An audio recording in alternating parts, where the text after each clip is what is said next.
They did this to stop children from eating them, as the first taste would be bitter. The pods are bright and colorful. They can look like candy. At least 10 deaths have been linked to ingesting the pods. They should not be played with, even if meant as a joke. Your body may respond with a wave of nausea to prepare you to vomit, even before you swallow. And then if you bite it or go to spit it out, it could burn your lips. Now, believe it or not, things actually become worse if you actually manage to swallow it. You may also react to the foul taste by inhaling sharply, which will cause the pod to lodge in your throat, and this is all before the pod even hits your stomach. This is what started out as a joke on the internet, and now it's just gone too far. Yeah. You gotta bring it back, bro. You know about that old school shit. That Black Moon, nigga. Yeah. I need the hook, though.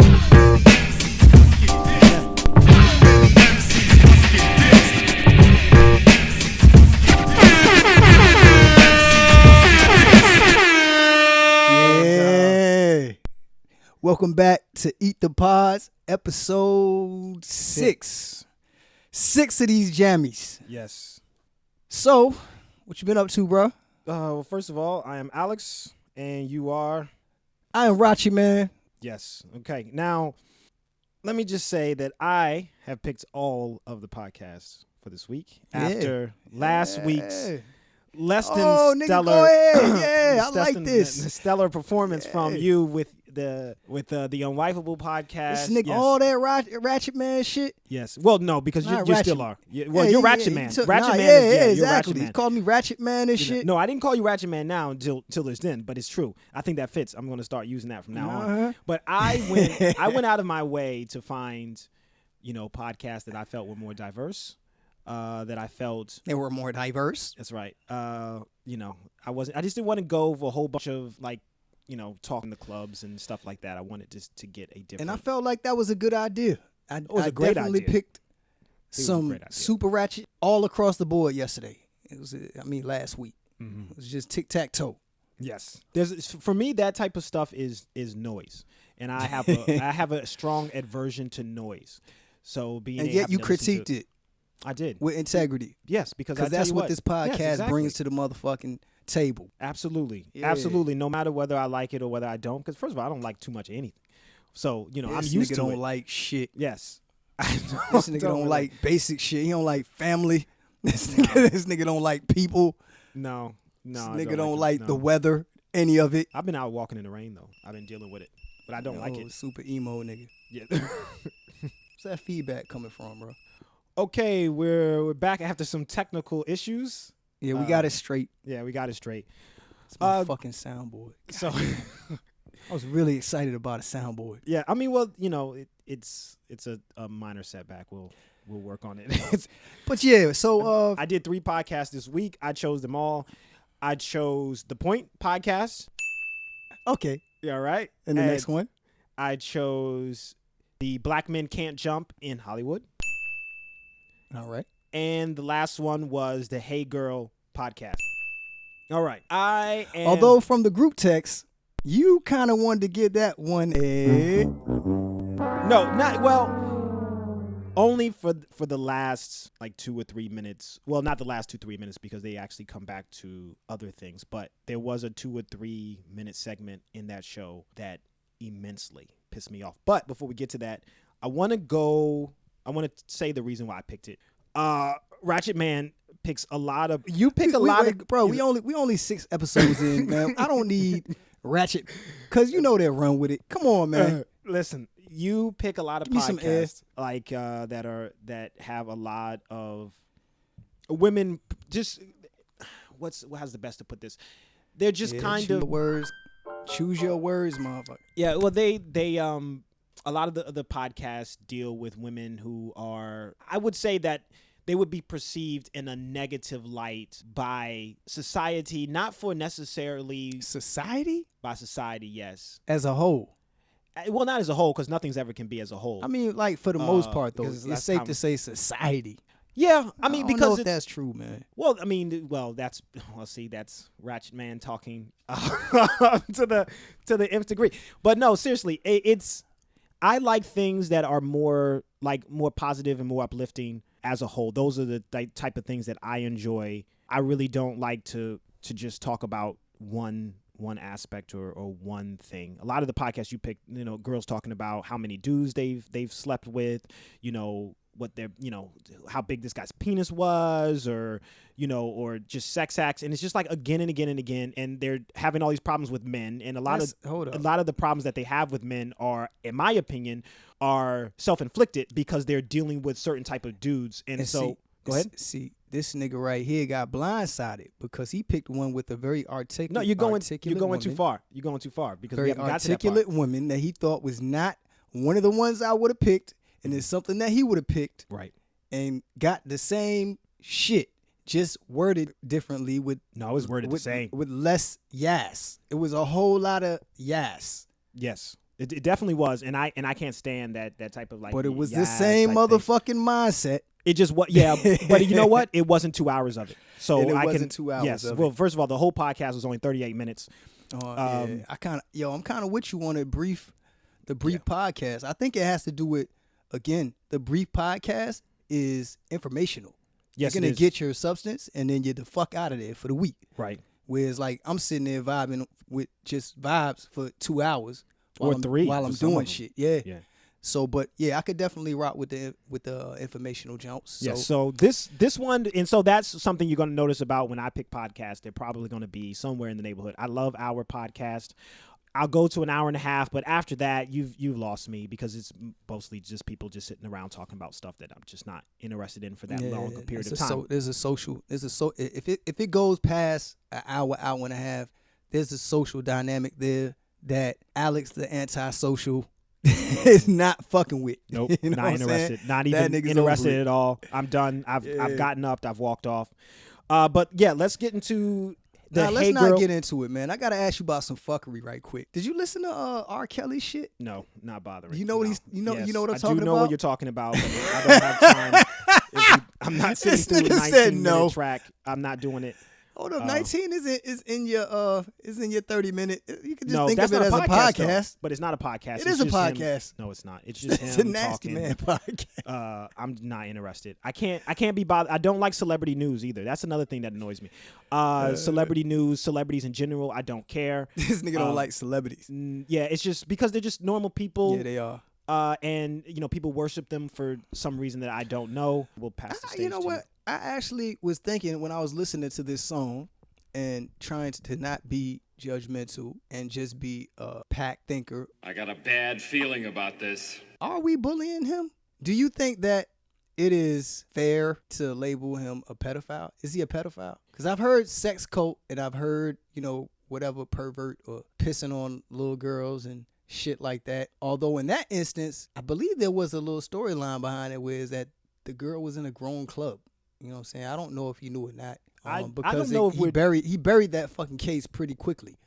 But my thing is that, do you feel like we as a society are just kind of like can't have canceled Kells and like is it called for? Do you think? I don't know per se because I don't listen to celebrity news. So he's been consistent. He's been consistently working. He's been consistently doing shows. And I know people didn't give a fuck. Well, because it was just like, people took the same, it feels like to me, they took the same stance on it that they did with OJ. It was like, he did it and we've moved on. And so it was like, he did this, but, it's R. Kelly. I wouldn't let my kids babysit. Yeah, his nigga music was still bumping. Right. So it's just like blind eye. I don't know.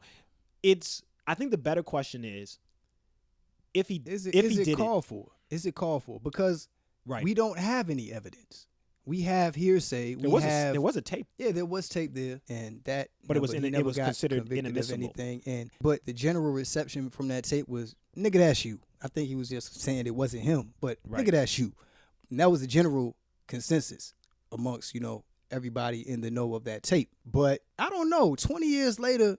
And it's like, I don't really know that I'm hearing about any more younger girls like that. I haven't not heard, I could just not know. I'm not following R. Kelly, but I haven't heard any, statutory cases, any forcible rape cases.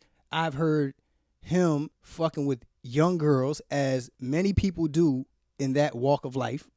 Not just that walk of life.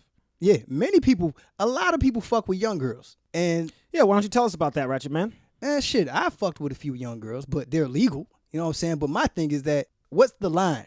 Is it just because of, I think it's because but are they of the talking history about, that you have, of what we know about with R. Kelly, and then you putting on the fact that the parents are stepping out, oh, he's got mind control. Like, all of this is accusations. Like, how the fuck do you determine when someone has mind control? Like, all of this shit is like, you get what I'm saying? Well, I mean, I think they're saying that, I guess, younger people don't have as many developed, their brain isn't as developed as older people. I don't know. I mean, I haven't followed this story. So let's say that's true. Like, okay. What age are we fully developed? I think scientists determined it. I can't remember what the age was, but it was because I remember something. that too. They were saying like the reason a lot of these kids do these challenges and shit is because they're not developed in certain areas of their brain. I think it controls their sense of danger, or it's some part of their brain that controls, they kind of govern how you behave, and it's not developed. But where's the science? And I know most people calling this dude nasty man and all this shit like that don't know the science. You know what I'm saying? Yeah, but I don't know. I don't know if they're judging him for being with young women or judging him for being with underage women, because I think that would be the crime. I mean, there are a lot of people who love young women, but I mean, people may have certain connotations about that person, but they aren't necessarily have a problem with them or their music. I think it's the fact that someone's they underage. Gonna eat me up in these fucking comments. I already know. Why? Because I'm not in the pack, really. I'm on the fence. Well, I mean, if he hasn't committed a crime, then there should be nobody who has a problem. I've never heard anybody having a problem with R. Kelly because he likes young women. I've heard people having a problem with R. Some people Kelly will be like, that's who have a fucking problem weird with that you were married to women. a 15-year-old. Yeah, but I mean, at the end of the day, I mean, shit. But then you had like Prince. Prince had the permission of the parents, and he married that young girl. But that was not a thing. It wasn't no, damn, that's fucking crazy. It was none of that. Yeah, but like I said, again, I have never, like, the problem with I heard about R. Kelly was that it was some underage woman that he was messing with, that he didn't have the parents' permission. So. Oh yeah. So I mean, that's really been the only issue that I've heard about with R. Kelly. I haven't really heard anything else about him that's easily. It's the only thing that I remember, and this is a long fucking time ago. The only thing I do remember is that the girl was like extremely fucking young, and that was disgusting. But at the same time, there was also something, and I don't know if it came out of his camp or if that was news that was like upstanding news, is that the girl was in an adult establishment with a fake ID. So I don't know what was fact and what was not. But I do know that if you're fucking and pissing on 14-year-olds, that's pretty goddamn gross. And then I feel like, you know, if people decide to cancel you for that, then I'm not going to shed a tear. But I don't know, man. But you were talking about before about when do we draw that about something, canceling? About when somebody has done something versus, you know, where they are now. I mean, is it too late to cancel R. Kelly for something that he did 20 years ago? Clearly not. Is he been? I mean, I know Spotify took his music off of Spotify, but I mean, there are still people who play, you know, R. Kelly's music. You know, I'm not really sure, you know, where that line is. Because, you know, they're talking about James. Is it James Gunn? Yep. The director for, you know, Guardians of the Galaxy. He's made some comments that can definitely be perceived as pedophilia like comments, and people are saying, well, hey, he's changed, he's different. Now, obviously, those are just comments, as opposed to actions. But then again, R. Kelly has not been convicted of anything. So, in the eyes of the law, he's still an innocent person. You just really can't expect anything in a society where you can say whatever hate-filled shit that you want to say and be elected president. So, like, I mean, I don't know. I don't know why I expect different from people. Or I just figured it was a question, and that's what I thought during his 19-minute plea. Really, it's just him kind of victimizing himself. I don't even understand where that's coming from. It definitely had a "woe is me" vibe, and because it doesn't make any sense. It didn't only have a "woe is me" vibe. It had a pointing finger. When you are in the public eye, people will always come for your head. It doesn't matter whether you're R. Kelly. It doesn't matter whether you did something or not. Somebody will always find a reason to hate you. They will always find a reason to have a problem with something you do. They will get on Twitter. They will get on Instagram. They'll get on Facebook. They will comment. They will find other people who agree with them, and they will, you know, formulate some, you know, I hate this person group or whatnot. That's just part of being a celebrity or part of being in the public eye. So there's just you're not going to get any sympathy from me from that standpoint. And I'm not listening to 19 Minutes of R. Kelly. I'm not. The last time I did it on a ride home in traffic. So the last time I listened to 19 Minutes of R. Kelly was on the Chocolate Factory. That shit was that shit, bro. Yes, it was. And that was right in the midst of this shit. So I did this episode 3 or 4. There's a couple of things because all my weeks blend together, my days, all that blends together. I read today Demi Lovato, she OD'd on heroin. That happened. Tekashi got caught this week. I don't even know if I believe that. That shit crazy. It's fake news. I don't even know if I believe that shit. I feel like there's something else, but that's generally what's been going on this week. And let's dive into these podcasts. If I think of anything else, then we'll chime back in. All right. So first podcast was Hey Girl. Now, I think I already said why I chose the Hey Girl podcast. So I was looking for some positivity. And I wanted to find, women who were, because like I said, a lot of the podcasts that we have done with women has been, sex talk is fine. I have no problem with sex talk, but a lot of it was like negative towards men or just negative experiences. And I wanted to hear some positivity. So I went out and I searched for a podcast dealing with women and positivity and also self-care. Self-care, I think, is something that is very overlooked in the Black community because we deal with so much stuff. I didn't even know self-care was a fucking subject. I thought that was generally people's main function was self-care. Like, I didn't know that was a thing that people were participating in cognitively. Like, yeah, I'm indulging in self-care. Like, no shit, you're indulging in self-care. I don't think everybody. Is it just the fact that you're making the conscious decision to do it? Right. And I think because sometimes people's self-care methods aren't really they're self-care, but they're also destructive. It's like, I'm going to go to the bar and I'm going to drink 3 drinks to try to unwind from the day. And then I end up doing something stupid. But that moment of just taking that time for yourself would be a moment of self-care. Unfortunately, it's a negative experience because you've gone too far in the opposite way. But, I go out on walks. She actually mentioned walking. I walk. That's self-care for me, to give me time to think and to get my thoughts out before the day starts. Unfortunately, I didn't get a chance to go today, so I missed out on my self-care. But that's the reason why I picked this podcast. But this is self-care as well. So no, it's not self-care because you didn't spend 20 minutes talking about R. Kelly, and so now I'm like, okay, we go off. I didn't mention R. You Kelly. went off last week. No, so that was you. That was you too. Come on, man. With Mike Epps and Kevin Hart. I didn't start the Mike Epps and Kevin Hart. You didn't start it, but you ran that motherfucker. Well, yeah. I mean, if you're gonna talk about something, I will definitely. You will deep dive. Yes, on anything, on any topic at any period of time. All right. So the synopsis for Hey Girl is a podcast that unites the voices of phenomenal women near and far.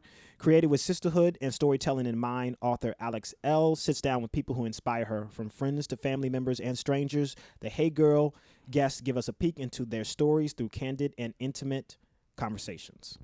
Right. And the guest on this episode was Nneka.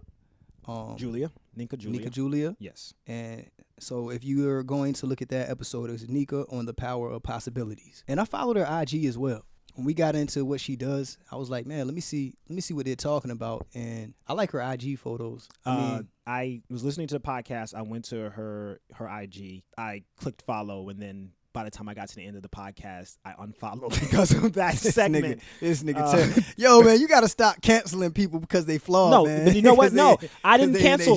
I didn't cancel. I did not start anything to cancel anybody or whatnot. I did not do that. So you ain't going to like her professionally because she's fucked up, I'm not saying that she is. I'm just saying that's what she's bringing to the table is something that's fucked up psychologically. You got to stand or fall. That's pretty fucked up psychologically if you're doing this Wednesday shit that she's got going on. So, yeah. I got to call it for what it is. Well, I mean, for me, that's the way that she chooses to be. I'm not here to judge one way or the other. It's not for me. And I guess knowing people have certain things about them, and you know what this is? The problem is this is a really sticking point for me. This is one thing that I really hate because I feel like I've been on the wrong side of this a couple of times. So it's just like a pet peeve of mine, which honestly, a lot of things are pet peeve of mine, but this is a big pet peeve of mine. So I was just like, and so, yeah, I did. Well, I shouldn't say I unfollowed because I went to her page. I saw the pictures. I mean, I thought they were okay. I got the storytelling aspect. I'm not really a big fan of Instagram, But I looked at it. I thought they were Soldiers, fine. nigga, don't like nothing. No, it's just, when I think of Instagram, I think of just a bunch of filters. And I saw a bunch of filters on this page. I did read a couple of the stories. Some of them were okay. But I went there. I wasn't logged into Instagram. And for me, it got to be something extra to get me to log into Instagram to subscribe. So I went there. I saw it. And then I just clicked off. So I probably wouldn't have subscribed anyway, to be honest. So, but I did go and I did check it out. But that's Nneka Julia. She's a photographer. She is a storyteller. A couple of other things that she mentioned as well. Her mother is Cambodian. Her father is Nigerian. She, father was always documenting life, as she said, always taking photos. And I feel like that probably started her, not probably, it did start her on that path. Watching what people in our lives do when we were younger, I think really influences what we do as we get older. Yeah, you a sponge back then. Right. What you're doing younger, I don't know, man. I feel like it attaches to you. I mean, she had it in her household. That made sense. Yeah, so basically, I think she was saying that when she wanted to get into it, she borrowed her father's stuff. And I guess she was saying like it's something about Nigerians where it's like, she just basically wound up wanting her own thing very quickly because her dad kept worrying her about it. So she got her own little camera and stuff like that. She was talking about traveling. What was she saying about the reason that she got into traveling? It wasn't to sightsee and to explore these places. Yeah, she said I think it was for like personal identity as opposed to like sightseeing. You know what I'm saying? It's like when you're going somewhere for, I guess, liberation, empowerment, to identify with these places, like self-help, kind of, not self-help, self-care. Right. Yeah. So, I mean, I feel, for me, I like to travel. I like to get out because I don't feel, comfortable necessarily in the place where I live. I don't so you go other places, I think, to find something that maybe you can't get at home. This is me speaking for me personally, just to see what else is out there and it's just interesting to me. So I also like to travel. I don't take a lot of pictures when I go, but do guys really take a lot of pictures, or is that more? No, I don't take a lot of pictures. Yeah, I really don't. I don't know, man. Something about it just makes me feel vain for wanting to look good in front of this camera at this place. And I'm pretty sure like I could use these pictures if I had great ones, like the ones that I have that other people have taken. Right. You know what I'm saying? And then I felt weird posing. It's just I feel really shallow when I'm doing it, so I don't. But I always use it when someone has a picture of me that looks good. I find a way to use it. So I probably need to get past that. Yeah. Where are you using these pictures? Social media. Right. Social media, dating sites, shit like that. No, I mean that's true. I'm the same way. I don't take a lot of pictures. It just feels weird. Like I don't even like to be on the street. Somebody like, well, pose for the pictures, and the people are walking by like, oh look, he's taking a picture. That just makes me feel weird. But when someone actually takes a good picture of me, I normally will post it. Or if I travel somewhere, I will take at least one picture of myself to say, hey, I'm in so and so. I'm in this place just for my own. Just for me, not necessarily for anyone else, because I don't post on social media. I don't think I've posted on Instagram in at least 4 or 5 months. I just don't care enough. And I don't feel the necessity to show people what I do. So one of the questions that Alex L, one of the questions she asked was there any place where she traveled where she felt like she left an impact or her imprint on it? Yes. And she said, yeah. And it was when she went to Nigeria. Right. And she was saying that, and it's funny, because I kind of found that we do the same thing. Well, I do the same thing. She was saying like her dad has a love-hate relationship with Nigeria. And I lived in a lot of like hoods and shit like that. And it was not easy to have the option to not be in the hood, really. So I feel like when you apply yourself, you get out of circumstances that you kind of feel bitter because you could have just that easily not got out of a circumstance. And I don't really even know, the area of Nigeria. I don't know too many people from Nigeria. I don't know what's going on there, but I do identify with the getting out of a place, and then it's like I love it, but even that fucks with you because it could have been easily your downfall. Right. So I don't know. I guess growing up with your parent with that outlook on where they come from, that's what I got from what she was saying. But they went back there, and it was because I guess people were dying off in their family, and he still, I guess the love part of what he felt about Nigeria was that they go back and do some sort of work, kind of like a mission. But she said that a lot of thing about mission work, where I found this interesting, is that when we think of mission work, we're thinking about, Americans or white people going over to these African nations and helping the less fortunate. And she was saying that, which is what you see in pictures all the it's time. definitely That's what's what fed you to see. you. Yes. But she was saying that no, it was more like helping like. And so they went over there and they did that. And she said that she felt in doing that she really left her imprint on the people in the area. And she says that through her traveling, she feels like she kind of taps into the frequency of the people. You know what I'm saying? Like different people, there's a different vibe to different areas that you go. And that's what I think I got from a lot of her pictures.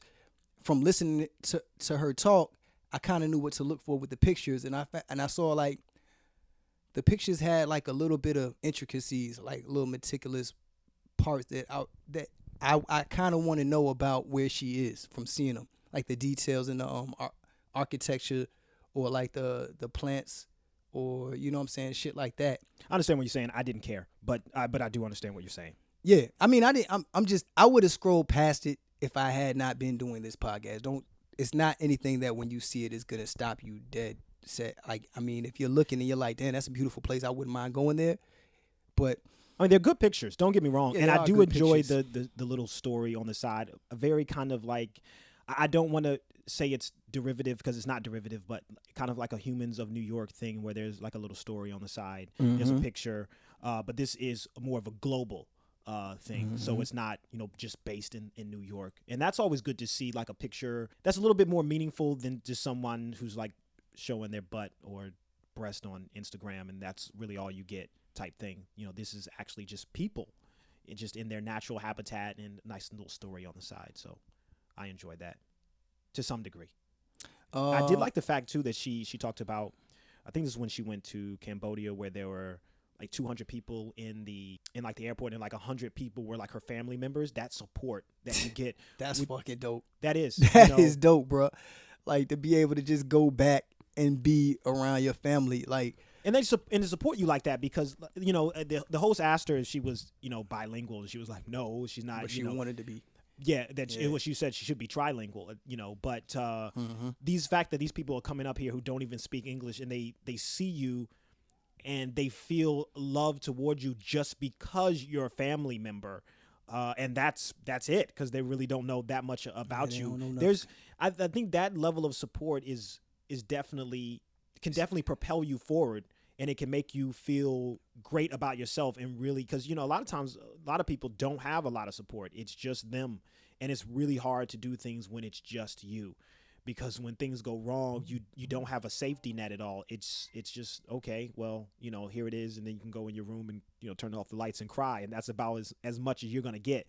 But to be able to have such a strong support system, I think definitely propelled her forward. Right. Another thing that they hit on was the disproportion in the representation of this area, but more so the people taking the pictures. A lot of it was photographers and traveling photographers were not represented well. I didn't know anything about that. It's not my walk. You mean in black photography not being, or black people not being represented well? They were saying that black people. She was saying that there needs to be more representation by these people, by people who are able to represent themselves. Like, you can't just ask that we be represented in these publications. Because I think they were talking about, but was it National Geographic? Right, was making an apology for, I guess, the captions that they had put underneath some photographies in the like 70s. That they had referred to them as like what they would consider primitive cultures. Yeah, the captions were derogatory, but also they were even saying that not just in photography, but in all walks, it was like there'll be people there in like these highly, I don't even know if I want to say colonized areas, but it's areas where these companies have come in and kind of taken over, like, say, beachfronts, for instance, like Jamaica or something like that, where tourism is prominent. You know what I'm saying? That's a large source of their economy. And she was saying that where you would think that because these places are out there that you'd have Jamaicans working in these high places, but she was saying that she was talking to someone and he happened to be the general manager, and just that someone asked to speak to the general manager, and he was like, hey, well, you're speaking to the general manager. I mean, that shit happens out there. That's not like that happens every day. But just saying that happens a lot where people don't expect black people to be in these positions of power. I guess she was basically saying that, actually, I don't really even understand what there is to take away from that. It's just understanding that's the state of things, that people just are predisposed to thinking that we're not in these places. Well, see, and this is something where I don't necessarily agree wholeheartedly, because I'm not 100% sure. Because she mentioned about, well, for instance, when it comes to black people not being represented in these areas in photography, is that because we just don't do it, or because there's actually somebody out there or a force out there that is stopping us from being? And that's my thing, because if you don't, I don't think it's up to white people to include us in things that we're just not doing. That we're not doing. They gotta go out of their way to try to get us to do shit. Right. Well, because when I travel a little bit, not as much as I like, but when I go, I don't necessarily take pictures, and I don't feel like I couldn't. I feel like I could take pictures if I wanted to. I just choose not to. So to be like, well, you know, I feel like black people are underrepresented or whatnot, you know, in this aspect, and all you see is these white faces and blah blah blah, this and that. I'm like, well, maybe that's because the white people are the only ones taking the photos. Right, Again, right. When it comes to with the Jamaican general manager, she mentioned that they could be surprised to see a Jamaican general manager because he's Jamaican. Because they aren't really Jamaican, and that's no, because a lot of jobs, when you move higher up, they take you out of your home area. I've worked at several jobs where when you move up in the company, they don't allow you to stay in your home store because of the fact that you have those connections and things like that, and they want to kind of move you out of there. And I know people who have literally had to go across states. So you're saying that the Jamaicans might be moving up and might be in these positions, but they're not. They're just elsewhere in the areas that everything is not expect them to be. Right. Everything to me, locals. Like so, there will be no Jamaicans. There will be no Jamaicans represented in positions of powers in Jamaica. But if you went to somewhere else, you know what I'm saying, like fucking the Philippines or something, there might be a Jamaican as a general manager there. Right. What I'm saying is, I'm not saying that's necessarily true, but I think that's worth finding out before you make a blanket statement that these white people are coming here and seeing a black man as a general manager and are flipping out in a sense because they can't believe that a black man would be a general manager. Well, you have to do your due diligence, in my opinion, before you start making those type of statements. I mean, there was another thing too when she was talking about, this was the host talking about how she goes to these resorts, and I guess she was speaking at this resort where everyone was all white, all these white people at this resort, and she wasn't going to do it because everybody there was white. And she was like, well, I've got to show up so that I can change the narrative. Right. And I'm like, you're making it seem like, because she didn't want to be like the token like black. So she's saying that these people invited her so that they could show that they're diverse. Why couldn't they just be inviting her there because they like to hear her diverse? Do it? Yeah, because they actually like what she does and then wants to see it in person. I feel like we have to be careful that when there's racism or racial incidents or an underrepresentation of black people or being ostracized in the community, that we're recognizing it for what it is. And we're not just paranoid that every single thing that happens that involves white people isn't some type of incident. Maybe they just like what you do. If everybody showed up to, I mean, you know, if you go to Dave Chappelle and he does a show, you know, and they say he did a show in Wyoming and, you know, he's got an audience of 500 people and everyone's white. And you're like, I don't want to be the token black guy here. Why can't they just like his comedy? And that's why they invited him. So I don't necessarily adhere to that theory that all these white people invited her to be like, oh, we got the black girl to speak from Hey Girl, you know, look at us, that we're so diverse and let's celebrate ourselves. And that's what she was asserting, that was the case. It wasn't like, hey, this is noteworthy. I don't know if this is the intention behind it, but it could be and it's noteworthy. So y'all, if y'all notice it, let me know. She was saying, no, this is what happens. They'll invite you to be a token. Which will happen. I mean, that is something, a thing, but I can't just say that. She's saying that she's experienced where that has happened. Right. So it's like, you got to kind of either go off her word or don't. But me personally, I say that I just, you know, I put it on my mental Rolodex. It's noteworthy. But showing up, when they started speaking of showing up, they were saying that where ethnic disproportion is vast, if you really want a genuine influence and representation and you're able to be there, then you need to show up. You can't. Let's take that National Geographic thing she was talking about, where it's language that's not how a people that are being depicted want to. They don't feel the language fits. Like if you do that and you're able to put the captions on your own photos, then you need to show up to do it. You can't just be like, no, I'm not going to show up because I don't want to be the token, because that's C. That's point B and C. Point A is representing and putting on these pictures and taking photos that you feel represents you, right? It's kind of like what you were saying about people showing up to vote. You know what I'm saying? People not voting, but then complaining about voting. Me personally, I'm on the fence about that, but I get the point that you were making with that. It's like, well, if you don't show up, you can't change the narrative. Yeah, you can't change it. I mean, I'm kind of like one of the people that is just like, yeah, I don't really know that there is a narrative to be changed. Like, but at that point, then what's the point of doing anything? When it comes to politics, I hear so many people are down about politics and politicians as if those same people don't exist in our society. There are people that want good things. They want to help. And we're just saying, well, they're just as bad as everyone else. What good does that do? I think that there's a disconnect between local level politics and higher end politics. I feel like the idea of the American dream probably will exist a little bit more on the lower levels because these people believe it. And then that's why they get into politics. And then they might be able to function in their little area, their little county with their little population for a while. But I feel like when you get up to where you're able to make influences, I feel like there's other parties that are it's a realer game. It's like stepping up into the big leagues. And I feel like the idea of America is way more controlled than we're led to believe. That's just how I feel. You know what I'm saying? I can't really say if it's dead or not, but I definitely don't feel like it is just as easy as voting. But I do feel like on a local level, you can do a lot voting. I don't necessarily think. I think voting is a start. I don't think it's the only thing you can do. But I see a lot of people who complain who do nothing. I just don't see the point, and I don't really want to hear from people who voting is a very simple thing.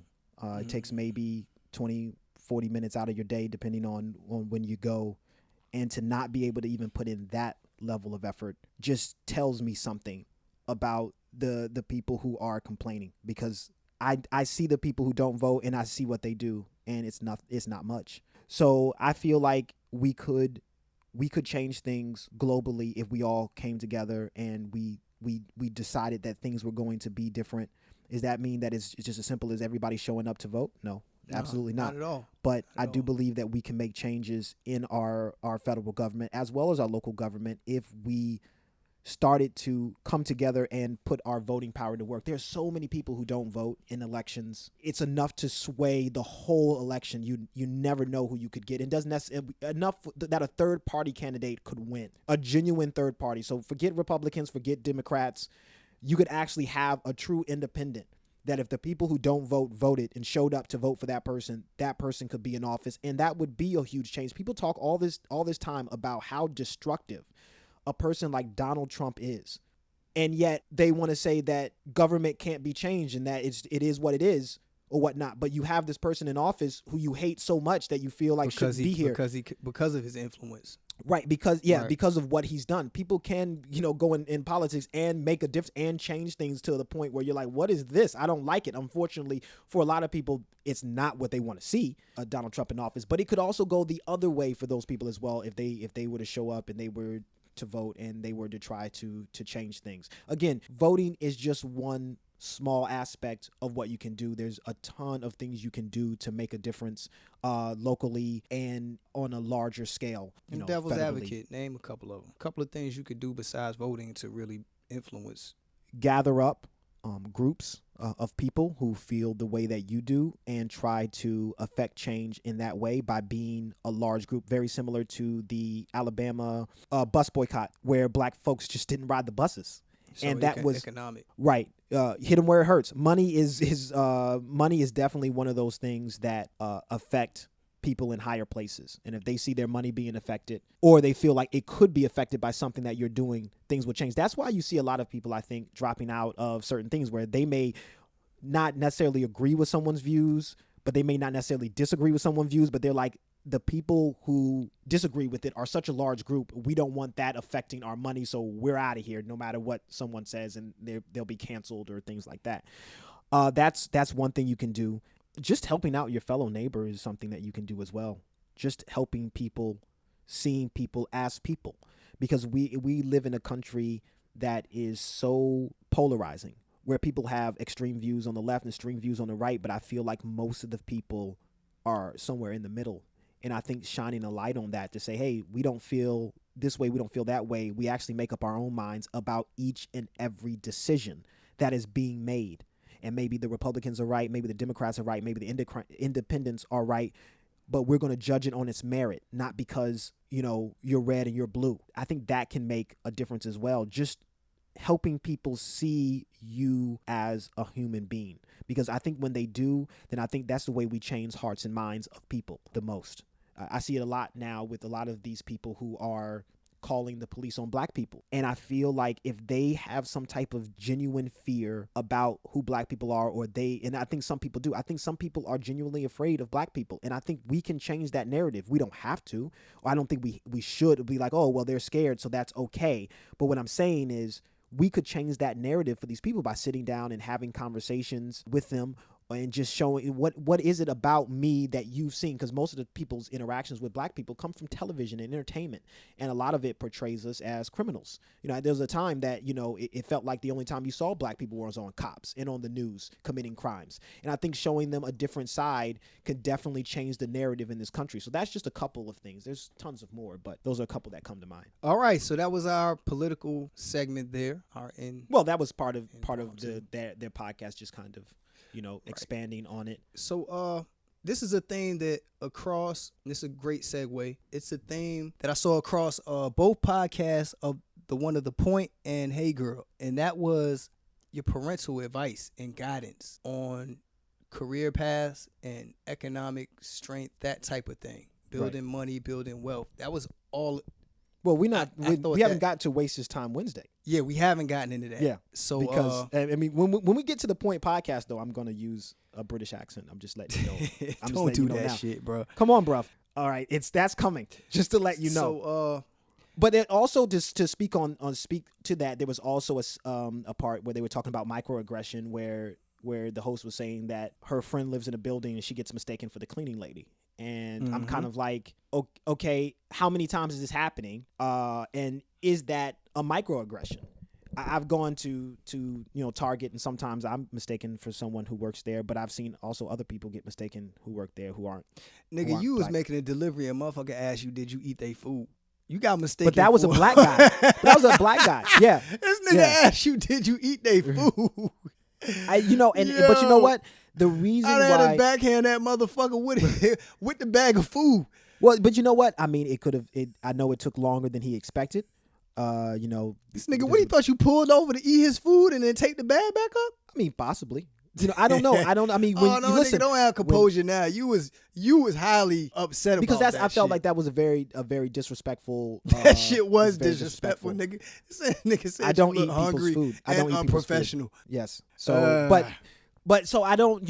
I love this podcast because I feel like it's a celebration of black people that you don't really get to see in a positive aspect, and I believe that's great to see. But as we got toward the end of this podcast, dealing with Nneka Julia, the host mentioned one of her favorite things to see her do is this segment that she does called Waste His Time Wednesdays. And I'm not going to get I talked about this with Rachiemans a little bit earlier because it annoyed me to a profound level because of what it stands for. And so basically bro, what's the segment called again? Waste His Time Wednesdays. You about to kill it. Go ahead, bro. I already know it's coming. Go ahead. No, I'm not. Because you know why? Because this is one of the problems that when you do podcast reviews, one of the things that you really need to do is you really don't need to speak on it beforehand. Because I feel like when you do, you kind of like expend that energy. Yeah, to that point. we kind of killed this shit. Yeah, in the group but text. I'm not. I can't let it go. I will say that I can't let it go. So anyway, Waste This Time Wednesdays is Nneka Julia sitting around with a glass of wine, giving out tips. Glass of what? Wine. Oh, you said a glass of wine. I'm about to say, what the fuck is that? No, a glass of wine, giving out tips about how to waste a man's time.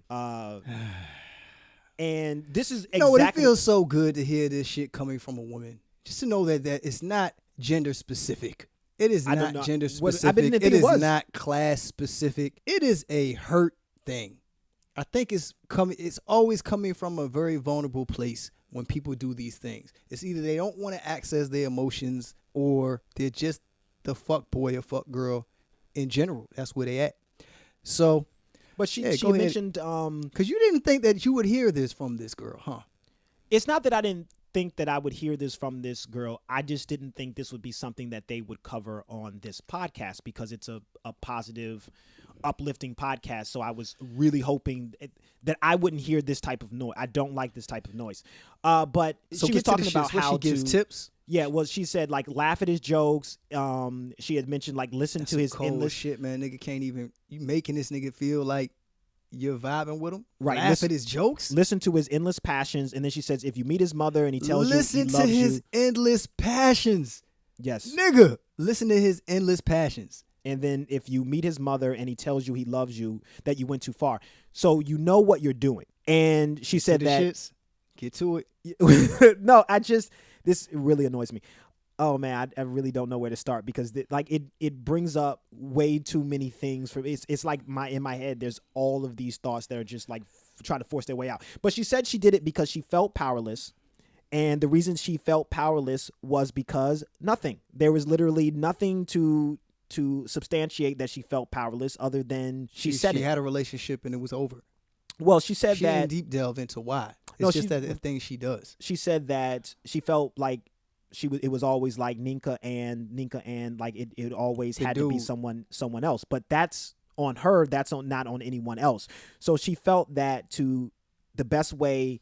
I won't say the best way because I don't want to change her words. She said that to get her power back, that this was the avenue that she chose. She said, and she said, unfortunately, these guys got caught up in that as she was trying to take back her power. So to take back her power was she misled men. I don't know how many because I did. At this point, I was ready to turn it off, but I said no. If I was able to sit through hours and a half of yas, then I can sit through like 5 minutes of this. But to take back, basically what bothered me was to take back her power. She did it at the expense of others, and she didn't care about their emotions. She didn't care how they felt, and I feel like I see a lot of that with women, and I was hoping that I wouldn't come across that on this podcast. I've been victimized. I've been victimized by this a couple of times, so it is one of my pet peeves. It's not just waste your time. It's these things that you're doing to get a dude to invest more time that ultimately you want to waste. That is some poisonous shit right there, bro. Like, I agree. I mean, laugh at his jokes. Let this man tell you his heart's desires and passions. Let me just say, man, when a woman decides that she is disassociated, you better get the fuck off the bus, man. But my thing is... And you don't even know. You wouldn't know. Right, and that's the problem. If you want to disassociate it, and my problem with this is just not... be disassociative. Just be what it is and let me jump off the fucking bandwagon. You don't want me to get off the bandwagon. So it's something about me. Well, because it's crabs in a barrel. You want to pull me down to whatever level that you are on. So you could climb up. So yeah. Right. Yeah. Yeah. It's I need you for this. I'm using you to get what I need, and I don't care what position that puts you in. Now, again, what do you she's gain? not the power. You've got somebody who's, definitely like interested. Like very similar to, I see this a lot, and I've talked to a few women on this subject where they will go on dating sites with no intention of doing anything. I think even what was it? Mouse, who said on the podcast we reviewed maybe a couple weeks ago, the He-Man Women's Club. He says women like to go out just to curve niggas, and they want to see them, they want to curve them. That was on his podcast. So. And I see this on dating sites. Niggas shoot at females for a sport sometimes. You have some people that do that holler as a sport just to see if they can get someone. And I think that maybe this might be the woman's version of that. I've And never that done is to that, so I don't curb understand it. I don't understand or- what you get from that. I don't knock it because anybody can.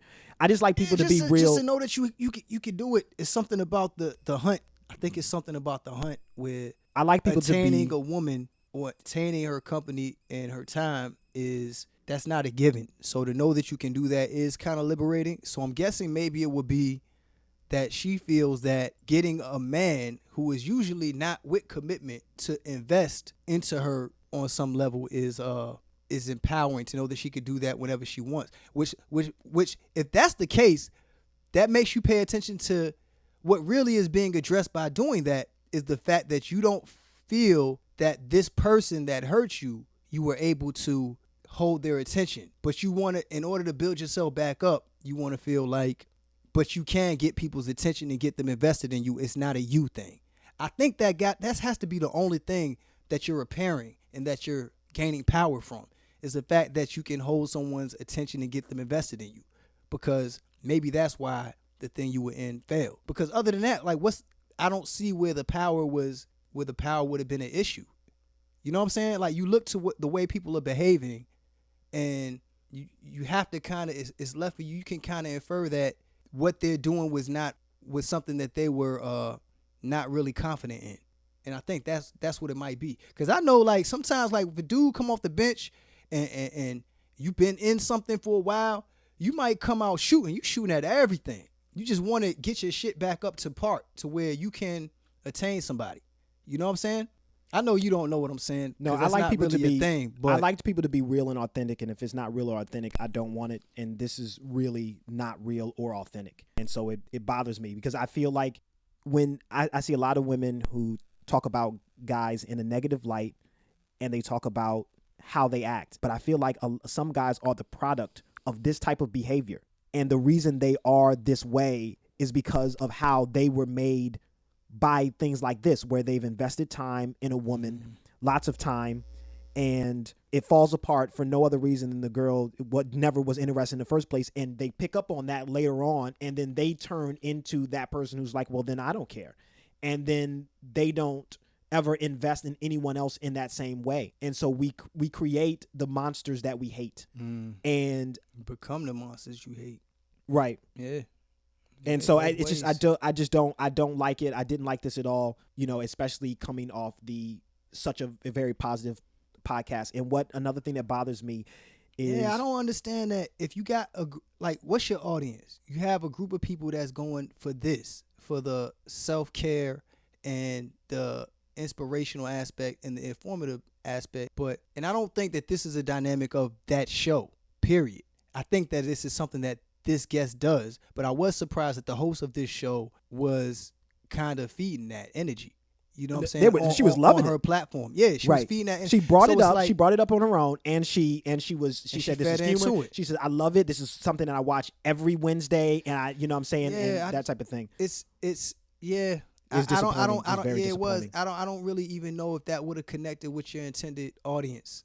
Because we were the intended audience, we were the opposite sex, and we may be. I think women of color may have been listening to it because of the podcast or whatever. But I mean, I like the idea of it, and I'm gonna be honest with you. I mean, it didn't turn me off from it because I kind of just accept that about people in general. It's all across the board, and you have to really deal with people on a one-by-one basis of where they are, because this was somebody intentional miscommunication, and you really can't screen for that. How do you screen for intentional miscommunication? You really can't. You really have to be around a person and pick up on that vibe. Again, another thing that bothered me, because we were talking about intended audience, was women of color and self-empowerment and things like that. And I love that aspect about the podcast, is why I picked it. Mm-hmm. And I feel like there are going to be people out there who take all of it, who are going to take all the positive aspects and then take this aspect as well of waste his time as just another part of this positivity, because they don't question it. They're not. Yeah, it's just, and it's going to be their thing. You mix the You mix the medicine with the food, right? You know what I'm saying? Or in this case, you mix the poison in with the food. You know right. what I'm saying? So, yeah, I definitely feel like that was Because that's the case. You mix the poison with the food on your platform. I don't know if she meant to do it or if that's, maybe she's they're just like, celebrating yo, it. So they this have is, to. She brought it up. You know what I'm saying? And they were both feeding into it. And this isn't something that was, again, I'm going to bring up He-Man Women's Haters Club because they talk about a lot of things that they have done, but it's things that they have done in the past. And they had mentioned it in one aspect. It was like, yo, if you got a problem with something I did like 10 years ago, then that, I think it was like, fuck you or something like that or whatever that he mentioned on his podcast. This is something that is running now, it's a running thing. every It's Wednesday, and has been running since 2016. So for nearly the last 3 years, about 2.5 now, this has been running. And I don't understand why this is a feature that you would want to continue. Now, I could talk about this forever. I don't. There has to be a line here where we just move on. But go ahead. Yeah, there is a line, but there was something in the group chat that I was saying, and I was telling you I wasn't really surprised by it, and I told you why. And it's generalization, it is, but that's part of life. Is vibes and picking up on people's demeanors and shit like that. Like a lot of this is self-interest and survival of recognizing things about people and knowing that they may be predisposed to being this way. Not saying that they are and accepting that this is the way they are, but I mean, what I picked up on when I heard this segment, why I wasn't so surprised is because one, she's single, she's traveling solo, she sounds like someone who is very cognitive of power, and she doesn't strike me as somebody who embraces vulnerability. That's what I said in the group chat. She said that she was traveling for, and I'm not doing a whole deep dive on her mental state and nothing like that, but I mean she's traveling for, like we said earlier, it's not to sightsee. It's development. I feel like it's kind of developing spiritually, and I feel like it's kind of an empowering journey. Someone who's gonna travel the world for that, I don't really put it past them that they're willing to isolate and detach for that. You know what I'm saying? But because isolating it's the polarized end of it. And that's like what I was saying before, is like I like to consider the polar end of things. You know what I'm saying? So when I see that this lady is doing all these great things with her spare time on this end, when you tell me that this woman is isolating, detaching, and being manipulative on the other end in the same interest of power, I'm not surprised. You know what I'm saying? It's disappointing, but it's very human. That's all I had to say about that. Is like that's why I wasn't really surprised. I don't know. I mean, isolating, detaching. For me, no matter what I've gone through, I've tried not to bring anybody else into that circle in a negative light. I mean, I can tell them about things that have going on, but I'm not going to try to intentionally hurt somebody right for that. So, I mean, being isolating, but think about the polarity of it. Most people might do things like join a fucking class or kickboxing or something. This woman is traveling the fucking world. She's going across country. That's on the extreme end on the positive end, if you ask me. So to not only, well, it's just a thing you do though. I mean, because it's just another thing. Like everything you do is just another thing. Like there's some people who just travel the world, and I'm like, oh, okay, so that's just your thing. I think it takes more effort though to get on a plane. Yeah, I think it does to adjust your lifestyle. Not Because really. what she was saying is that her parents don't.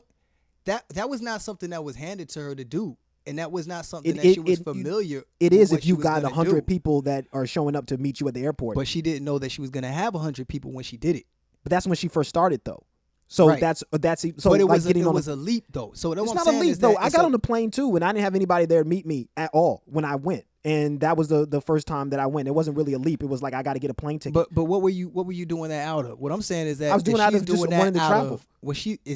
I wanted to. I didn't like it here, and so I decided to travel. But she wasn't just trying to travel. What I'm saying, listen, relative to empowerment. If she's doing that for empowerment, you know what I'm saying? She's going to that lengths for empowerment. Like when you're telling me that not only is she willing to just waste people's time, but she's willing to also mislead them. To me, that's that extra effort, is the being able to mislead someone and actually taking the step to adjust your lifestyle. On the other end, you have actually taken the steps to adjust your lifestyle to make that your lifestyle, traveling and photography, because she did not come from that. And you know that first step is a motherfucker. But she did come from photography. But she didn't come from that. Like her parents, she was saying her parents, here's the segue. She was saying her parents don't even know how she's earning money or what she does at all. But that's because the aspect of travel photography or vlogging for travel abstract. is older abstract.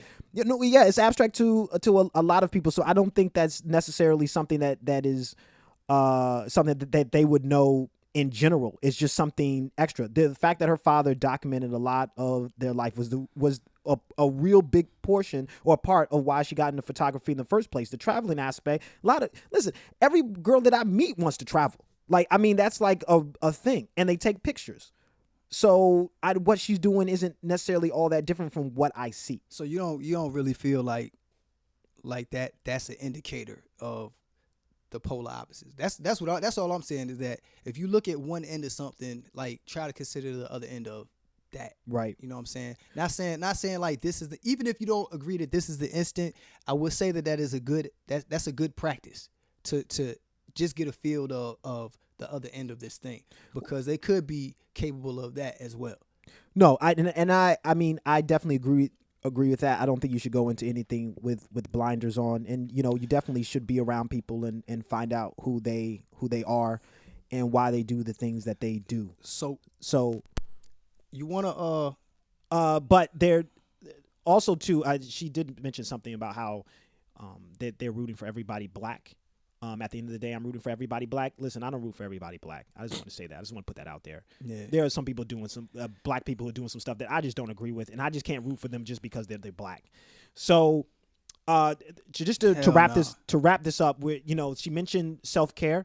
The 3 things that she does for self-care was taking walks with people that she loves, drinking wine, and taking up space, which is like taking up space with like wine, traveling, photography, and humor, and letting people know that you. Which are all things she probably does to mislead people too, as well. So there's that.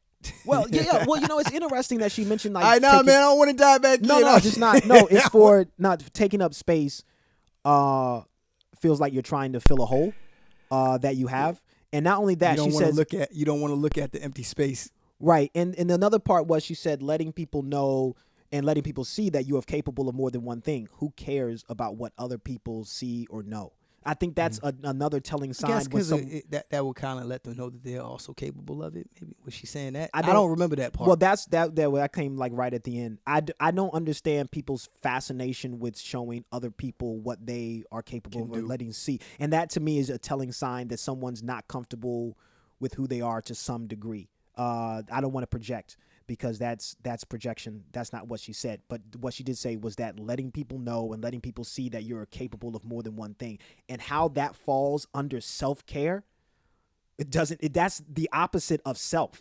That is showing someone else something, and I don't get that. What are you trying to prove to other individuals about your life? But again, I don't want to go too far into that. So who is this podcast for? I think this podcast is for people who, if not this walk, maybe want to step outside and do something that's more abstract. They want to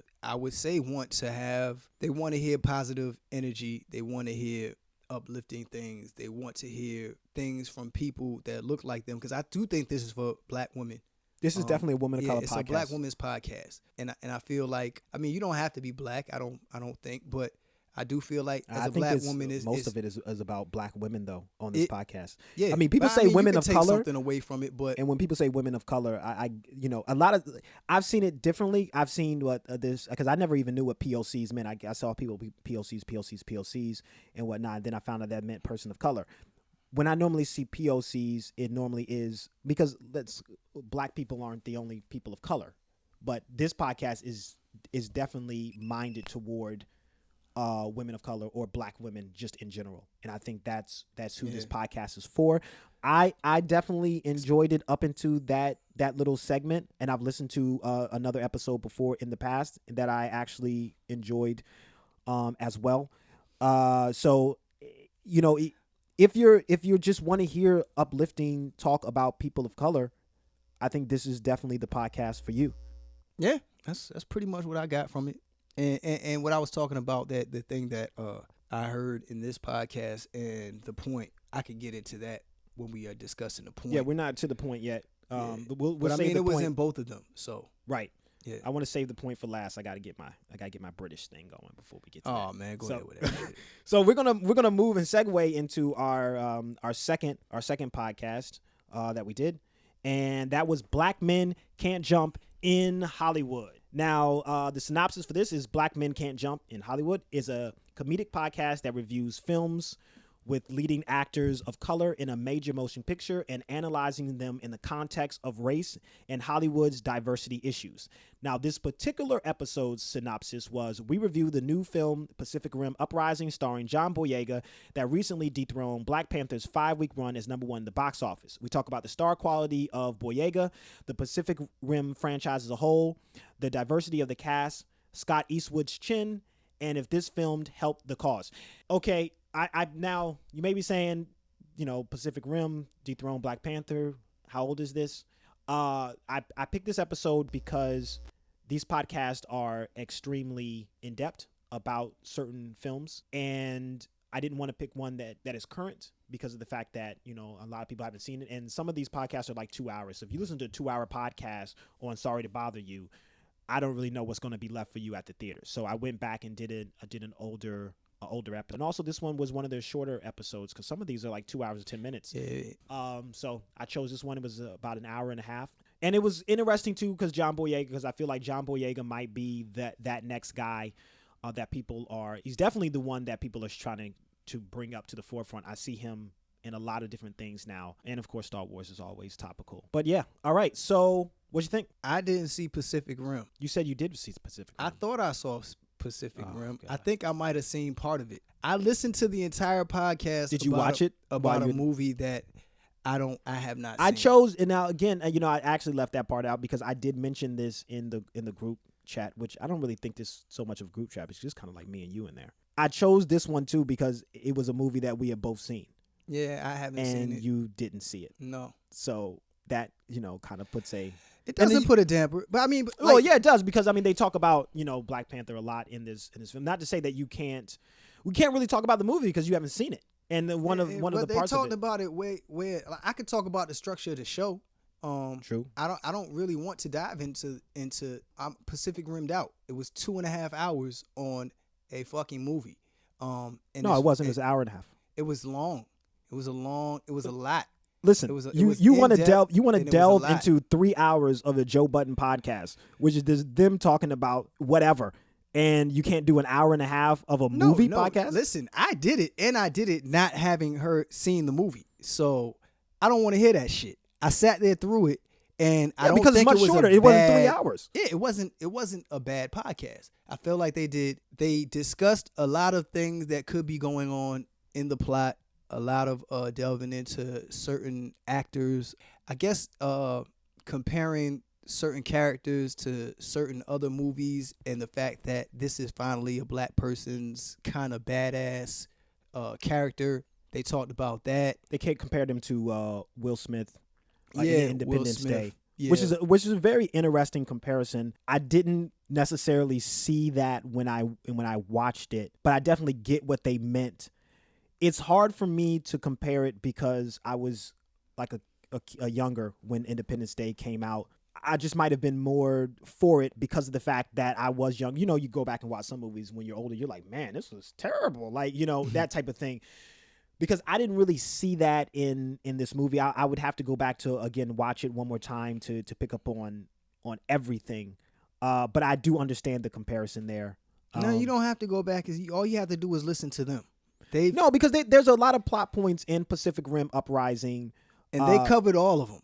Yeah, but to see it for yourself to understand. I remember the first one with Charlie Hunnam and Wrinkle Mora or something like that in the film. And the second one definitely felt like a reboot to me. It felt like they were just throwing the first one away and then they were trying to establish a new film. And I don't know if they're trying to do that with John Boyega as the star of this franchise going forward. But it really felt like they didn't lean too heavily on the first one, and I was really disappointed. Again, this is spoiler alert too. Spoiler alert for anybody who hasn't seen Pacific Rim Uprising. This podcast is a spoiler alert. It definitely is. Like, watch this. It's a post movie watch podcast. Like if you've seen the movie, then yeah, go ahead into this. It's like having 3 or 4 friends that have seen the same movie, and y'all are gonna talk about it and deep dive into it. But if you haven't seen it, Yeah, this is definitely a podcast. it's a spoiler. For people who like to go to the movies and then eat afterwards. And then so they come out of the movies and then say, let's go grab a pizza and, we'll talk about the movie that we've seen. So it's definitely one of those type of Also, I like to say if you're one of those people that ask what's going to happen next to the person sitting next to you, I fucking hate those people. But if you're one of those people that don't care that you know what's about to happen, you just want to see it, then yeah, you could listen to this as well. True. So so part of me is like, I didn't go out of my way to see Pacific Rim, but now that I even heard it, and I know Pacific like Rim Uprising, not Pacific Rim. either one of them. Well, but it's different because they're referencing Pacific Rim Uprising. So it's important that we make sure that people know, if they're going to listen to this podcast, that they know the right movie that they should be watching. Because for me, that was a huge part of this film.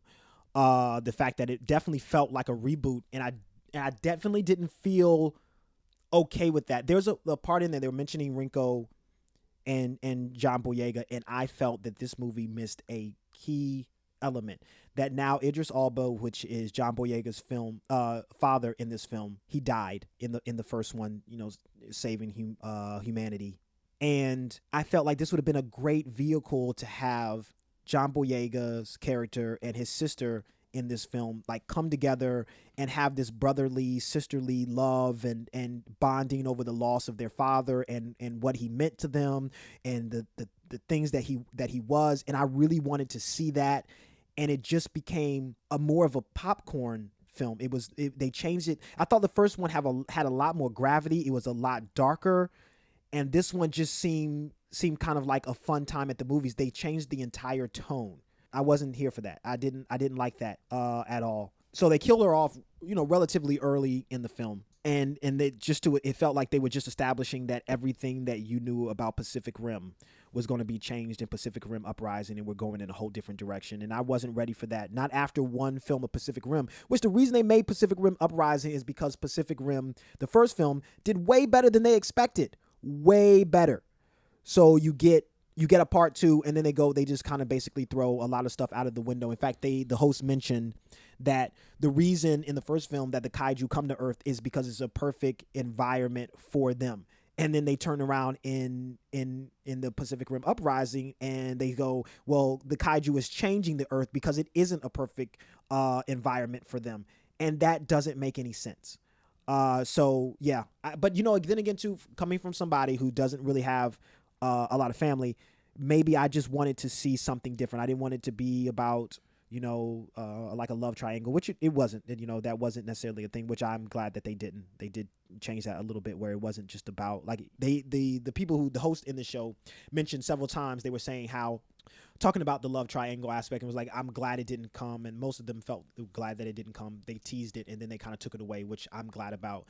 As well, but I thought they really missed an opportunity to make this a brother and sister film that could have gone a long way, because I really liked to see that. You've got a black lead actor with a Chinese actress, and they're playing brother and sister, and I thought they really missed an opportunity to really nail that home and have this great family film that could have been 3 films, and they missed it. And they missed it hard, and they just turned it into something fun and kind of popcorny, and I wasn't with that. So can they dive back in? No, because they killed her. They killed his sister in like the first 30 minutes of the film. Okay, I remember them talking about how there was a connection. There was a part in the movie where he was with his sister. I guess she might have been, was she a hologram or something like that? Right. And they felt like they still felt the moment, even though that it was not really explored much in the film. Yeah, because when they first I saw previews for this, and I was like, so no Charlie Hunnam, and I was like, I don't know if I'm ready to have a movie that did better than expected, that they decided that they were going to do another film without the lead character from the first one. And then I was like, no Idris Elba. I was like, so another big part of this movie is gone.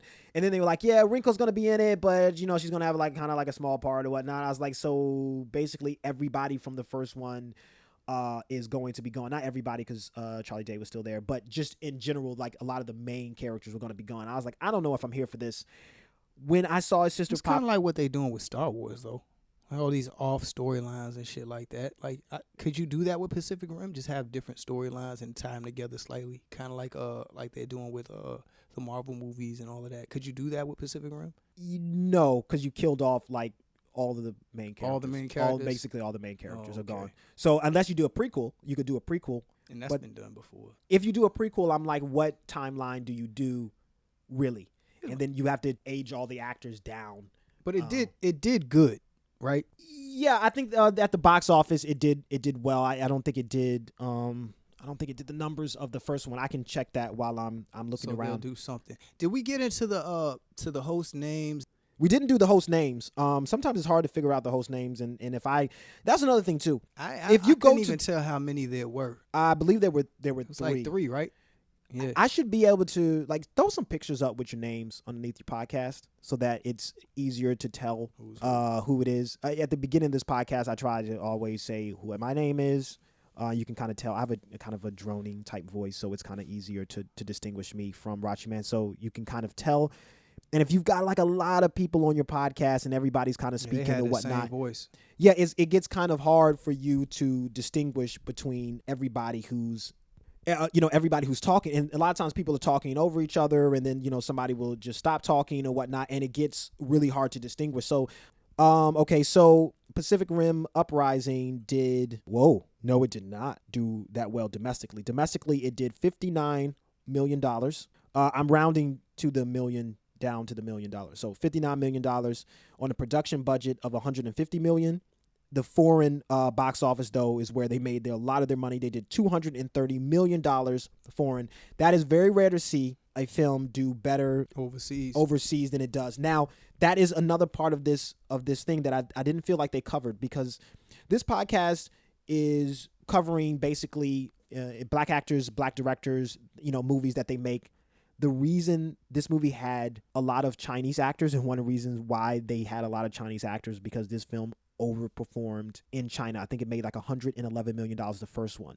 So that became a reason why they could actually make this film. Mm-hmm. So I thought that was anime, Three Ninjas. Right. Like they were saying with the video games. That's why a lot of the characters are Asians or white.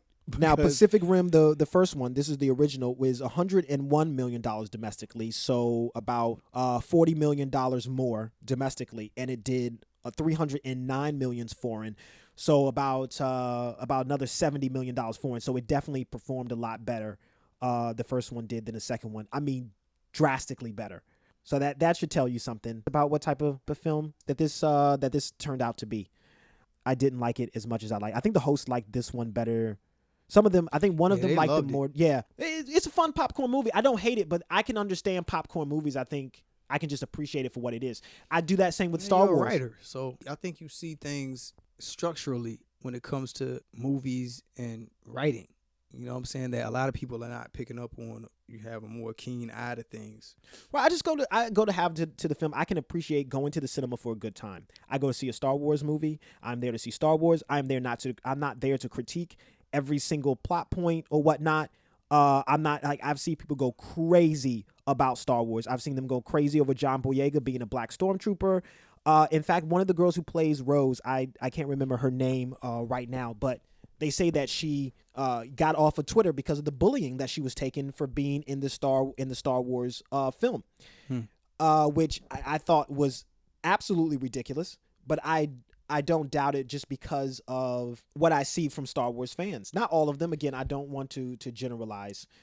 Kelly Marie Tran is the girl who she was on, and then she got off of like Instagram and all these things, and they said that it was due to being bullied about her character and her portrayal of that character in the Star Wars. Go ahead. You want to say something? Oh no, I was gonna ask you. Does this podcast live up to what you're expecting? Because for reading the title, it's Black Men Can't Jump in Hollywood. I was expecting more of a dive into the state of black people in Hollywood, black men in Hollywood. And what I got was, and not saying that anything is wrong with this, but Right. I did not get what I was expecting, which was some sort of comparison or insight as to the state of black men being casted in Hollywood, or the type of roles that they get, or the frequency of the roles in movies that may perform at a certain level, or something like that. And basically what you're getting with this podcast, and it could just be this episode. I don't know, because I only dove into one. Sometimes I'll go and I'll listen to a couple if I have time that week. But all you basically are getting people who saw a movie that had black actors in it and what they felt about the movie, period. You're talking about a movie with some movie nerds. It's not a bad thing, but it is not what I expected from the title. Well, just to hit the synopsis once again, it says Black Men Can't Jump in Hollywood is a comedic podcast that reviews films with leading actors of color. Was it comedic to you? Well, comedic is relative. I didn't laugh, but I don't laugh at a lot of things. No, so, you don't. pretty dark person. So, no, I didn't find it comedic at all. Podcast that reviews films with leading actors of color in a major motion picture and analyzes them in the context of race and Hollywood's diversity issues. I didn't see that. I didn't see the analyzing them in the context of race and Hollywood's diversity issues. It was like, it's John Boyega and he's black, and this other girl, she's Chinese, and there was some other girl in there, that type of thing. And that's not definitely analyzing them in the context of race and Hollywood's diversity issues. I didn't really hear them really talk about any of Hollywood's diversity issues at all. It was just how great that this person was being black in a way that they hadn't seen. Yeah, I mean, it was just he's black, and what I'm saying, like, let's talk about it because it's a black guy in a film. Yeah. And let's talk about the film. Which is not a bad thing per se, but I think it would probably be better if they did films that weren't going to be reviewed anyway. Pacific Rim Uprising is a film that's going to be reviewed by everyone. If you want to do something like this where you're talking about black films, then do black films that aren't going to get the screen time. Yeah, the ones that don't get that shine like that, right? Right. Yeah. That to me, that would be a better use of that. I mean, if you're just talking about movies that everybody's going to be talking about anyway. Or maybe to have this podcast in the cuff and you're in that realm like a writer or just like a movie head, and you want to be knowledgeable on current movies with black people in them. You'll get that, but you're not going to become aware.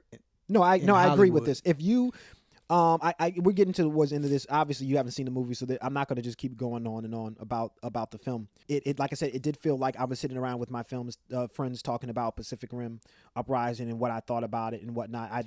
That's what I got from it. And I hadn't seen it, and I do kind of now want to see it. So don't think that I'm selling them short on the fact on what they are bringing to the table. They do a good dive into that. Because I didn't see it, it didn't take an hour and 30 minutes for me to want to see the movie. Like after maybe 30 minutes or so, I was like, I kind of want to see what they're talking about now, because there is a lot of insights to be made from watching the movie, and you kind of want to know now exactly what they're talking about. You know what I'm saying? So right, I did not know that Scott Eastwood was Clint Eastwood's son in this film. They brought that to my attention. I didn't care enough to really.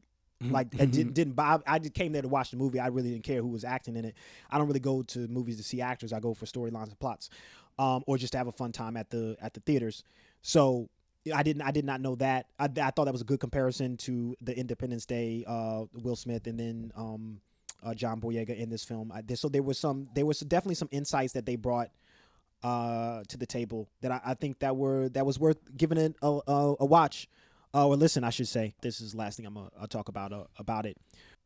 They were talking about how this film dethroned Black Panther again. It definitely did dethrone Black Panther, but let's keep in mind that Black Panther had been out for 5 weeks at this point in time. But A Wrinkle in Time couldn't do it. Tomb Raider couldn't do it. But it definitely brought me back to a time when Black Panther was out and A Wrinkle in Time was coming out like the next week, and how everybody was celebrating it as this time of like, great time to be black at the theaters, and then like A Wrinkle in Time came out and just underperformed. Yeah, I went and saw that. I didn't see it. It did. The storyline didn't do it for me, and maybe I should have, because this is something we'll get into in our next podcast, and maybe even they talked about a little bit of I'm rooting for everyone black in the first podcast. Nneka Julia said maybe I should have went out and supported this film but I was like, this looks like a kid movie. I thought I read the book when I was like really, really young. It's supposed to be. I forgot who told me. It might have been you. You were saying it's like it's something that has history to it. My thing is that I didn't know anything about that. I saw the trailers, and from the trailers, I was like, oh, this looks like a pretty decent action movie. You know what I'm saying? It may be like you could go see with your kids.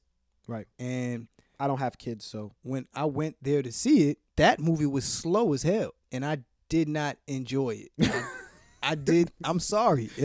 I don't want to bash it. The acting was slow and drawn out. It did not really get you embedded in the storyline quickly. It didn't pick up in a timely manner. It was just a really hard watch. Oh man, I don't want to say it because it's Oprah and it's a classic piece of work, and I don't want to take anything from it. Well, you're not. But you're giving your opinion about Uprising. Yeah, my opinion is that movie fucking sucked. Yeah, I knew you were gonna say. I knew suck was coming out because you had that look on your face. Yeah, I like I said, I didn't see it. Horrible. I didn't. I hated the fucking boy. I hated his name. I hated the fucking, what was his name?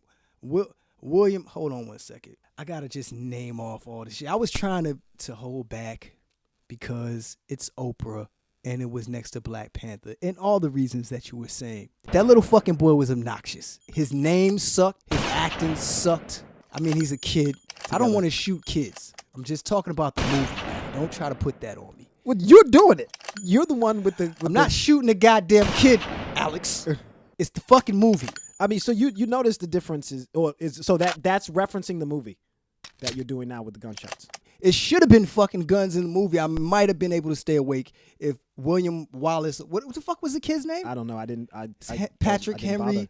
They called him a hyphenated name throughout the whole movie, and I'm pretty sure that people who understood the book got that. I didn't, and it was annoying. The kid was fucking annoying, overly nice, and then in the movie he got turned somehow, and he was supposed to be bad. It did not go over well with me. Did you watch Once Upon a Time, the TV show? No. Okay, because I want to know if it's anything like that, because I did watch that for a lot of seasons, and I mean, that was something that I liked. It was kind of fairy tale-ish. I didn't watch this current season, though, but generally I like that show, so I was like, maybe I will like this. I don't know.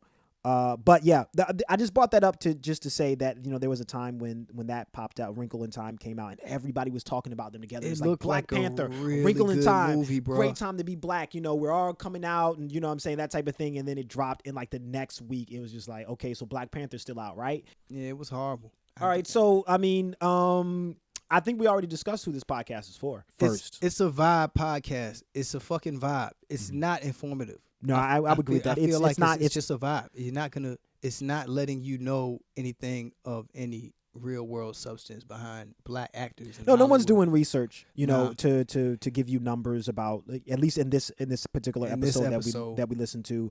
No one's doing that. It's just people talking about a movie that they saw, and if you want to listen to what they felt about it, then you can just kind of, you know, listen to it. I mean, like I said, I enjoyed it. I want to hear this shitty ass British accent you have. I already did it, bruv. That's about all I've got, bruv. Did you say bruv? Yeah, bruv. Is that what they say? Yeah. Good gracious. I listen to, you know, I watch enough British television. That's the same fucking voice you're using right now. I've gone back. I've done it. Like, I was going to do that sentence and then I'm done. I'm not going to do a whole podcast in a British accent. I don't have time for that. Smile. This motherfucker. That's not a smile. Bro. That's a smirk. This nigga really enjoyed this shit. That's a smirk. This nigga likes nothing, but he enjoyed. No, because you know what I'm thinking of? British. I'm thinking of one of my all-time favorite podcasts, which is the Ricky Gervais podcast. It's always fun, and I listen to that probably about at least 5 times a week. But it's not on. It's old and it's off the air. But it was always fun. It was a British podcast. It's a British podcast. There we go, British. But yeah, I watch a lot of British shows and British television. So now I chose this podcast. This is The Point podcast. The Point. And the synopsis is: Welcome to The Point, home of all things music, technology, and social commentary, a group of 3 opinionated friends. The Point is a platform for you to discover our views on the topics that affect us and for us to hear yours. We hope you'll find our post informative, enlightening, and encouraging. Get ready to join the journey. On this podcast, I did pick up the names. It was Enoch, Afolabi, Cheyenne, Michael. There might have been one other person who I missed. There was one other person I'm missing. I think Cheyenne was the guest, right? She was the guest. Yeah, yes. she was the guest. Cheyenne Dwyer. Yes. I chose this one because I wanted to do something a little bit more international. I felt like it's important that there's black people everywhere. It's not just here, and I thought it would be nice to hear something different from the UK and see the issues that they face and the challenges that they faced.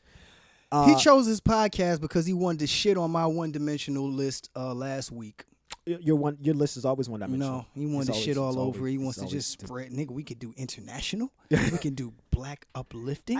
We can do a movie review. He just wanted to just kind of shit on my whole thing. That's all it is. No, listen. And you know what? I'm okay with that because you missed the mark on one of them motherfuckers. Yeah, you missed the mark on one of them motherfuckers. The next one, you had a movie review that did not really stick to the synopsis. And then it stick to most of the stick to most of the synopsis, but I will say that they could have done a better job. But then now we have the point. So yeah, but in general, you're a little constipated there, buddy. You didn't shit on me like you thought you were going to. No, I definitely did. No, because I did. I don't think you did because this week I didn't feel like I needed to throw my headphones or my computer in the trash can after getting to the end. Yeah, you did. You thought so once. For just that 2 or 3 minutes of that part. You picked it, though. You picked it. I did pick it. I don't really see, and that's my point. I don't really think that you could get through things. There's no safe bet. There's going to be some shit there where personality is going to come across and you're going to be like, but you choose podcasts where the whole podcast is the same way. Like, that's I not know. True. Yes, it is. Unwifeables you lucky is I the don't whole. remember what we did. We're 6 weeks in. I picked a lot of them, and I picked some good ones that you enjoyed. The only ones really that we're getting this shit you is picked a lot. No, because I'm not a fan of Joe Budden's podcast either. I think it's too long. I think it's I don't really like it's just one is too long. I had a problem with some of the hosts just kind of like co-signing the Joe Budden. Yeah, I had problems with that integrity. Yeah. Also, you picked Bodega Boys. I had to sit through that. I did not fucking pick Bodega Boys. Yes, you did pick the Bodega Boys. No, I didn't. I picked Jesus and Miro. You said when the I was Jesus looking and Miro for podcast, their podcast, and it was called Bodega Boys. That's right. But that's that is not it. what I was. We didn't Yes. even listen to it. No. First of all, I listened to the whole thing, and I said this is ridiculous. We didn't review it. No, I had to listen to it. But I didn't pick it. You did pick it. You said Bodega Boys, and I chose it. I did not say Bodega. I said Jesus and Miro. Jesus and Mero podcast is Bodega Boys. Yeah, but I didn't know that I was talking about the show, and we but don't you didn't try say to the put show. Bodega Boys on me. Yeah, I put Bodega Boys on you. That's you not chose, on my list. You chose Unwifeables. Find a podcast. Find an Eat the Pods podcast where we delved into the fucking Bodega Boys. It doesn't matter if we had to delve into it. If I had to listen to it, I already had to listen to that entire podcast. I didn't pick Bodega Boys. You did pick it. You said Jesus and Mero podcast. Jesus and Mero podcast is Bodega Boys. That would be like saying, I want you to get that pizza with the pepperoni on it. We did not do that. We did. I had to listen to it. Take your pizza and your pepperoni. You should have fucking known. Why should I have known? Because that you made you were going show. to pick a certain type of podcast. You chose the Murder Mook podcast, which is okay. No, it's not okay. No, Murder Mook podcast is okay. I feel like they're that. Have you listened to it recently and you know something that I don't know? Because don't get up here and act brand new and try to play politics, motherfucker. Because Murder Moose podcast is not okay. It's okay. It's not great. But oh man. All right, we're gonna get into that one week, huh? You always choosing like pods that I would never listen to. Yeah, nigga, I like diversity. I like diversity. I choose. You're gonna get what you're gonna get from me every time that I pick podcasts. You're going to get something different. You're going to get a different vibe.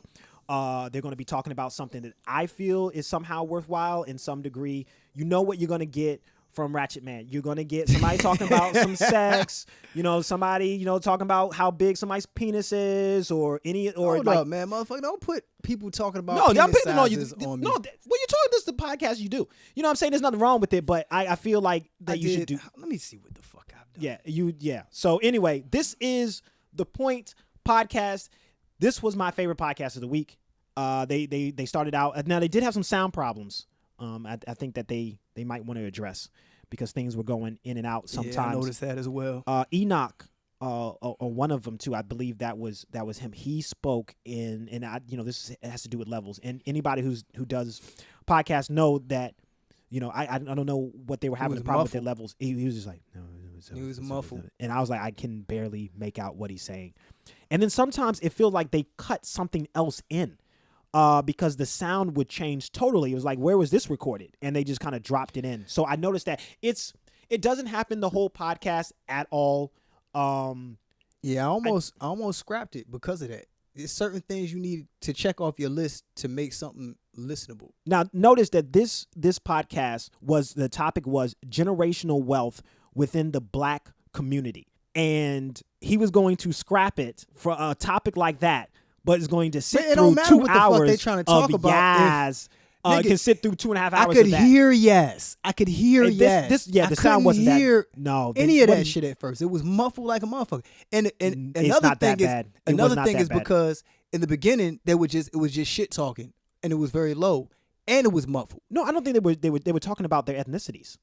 That was the beginning. The beginning of it, yeah, it was. But that shit talk for him is ethnicities. I want you to see. This is the type of thing you've got to learn the differences, and you'll be able to see the differences in our personalities. Shit talking for him is people talking about their the show ethnicities. Didn't start. It started where if you would have pressed play, you were immediately into a low sound quality conversation for about 3 or 4 minutes, and then they decided to start the show. And then the guest microphone was still muffled and poor sound quality. You had to get to this. You would have lost a lot of people who wanted to listen to something that they could actually listen to. I have some hearing loss in my ears, and I was able to hear most of it. Like Enoch was low. You just said that his levels was fucked. No, I said his levels were low, and listen, that's true. Y'all check out this episode called The Black Coin, and then you could hear what level of bullshit Alex is shoveling y'all right now. No, and because I know what you are here and tell y'all that I was gonna cancel something. You were. You just said you weren't gonna listen to it. That seemed like it had some substance. It did have substance. Yeah, it did have substance. This is but if I'm not going to be able to hear podcast. The substance because the quality of the show is not up. You have no hearing loss, and if you couldn't, I can hear it, and I do. So there's no reason for you not to have been able to hear what they were saying. Well, y'all listen to it and y'all tell me what y'all think. I think this nigga foolish. And plus, just because something in the synopsis thinks that says that it's going to give you a certain amount of substance does not mean that that's what you're going to get. And we just proved that this last podcast that we did, which was... What, the black man can't jump in Hollywood? Yeah.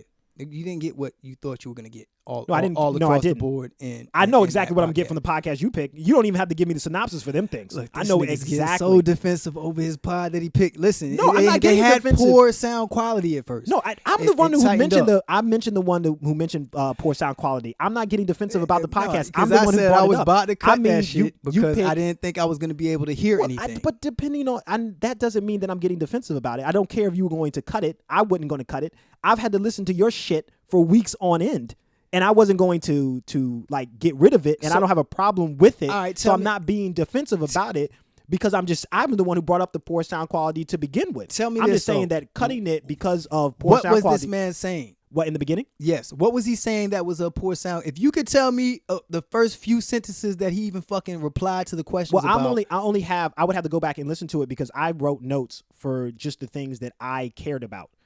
I don't write everything from like the beginning to the end of the podcast. This isn't a transcript. It's just a couple of notes from different things that I do. Yeah, you couldn't hear what the guest was talking about for at least a minute or so. They talked to him into that microphone and they didn't have the levels right, and that immediately is. I heard it. It's a turn off. You could make out what he was saying clearly. No, not clearly. I had to turn up my speakers and I had to listen. I had to listen definitely like really hard to pick up everything. All I'm saying is that a lot of people, like, if you're gonna listen to this episode, that's the thing. They straighten it out eventually, but I don't know if they really straighten it out eventually because Enoch really seemed to be low most of the time.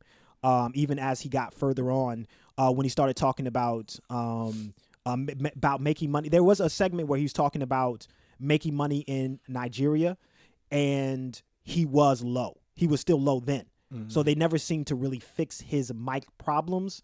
Again, I don't know. I don't know what happened, why his mic was low and everyone else's seemed to be better. But I said there also seemed to be places where they looks like they cut other sound in, where they just like added it from like another room. So there was those. I'm just saying for me, we know what happened. They didn't sound check. I don't think. No, but I'm just saying for me, This was my favorite podcast as well for the week. This didn't take away.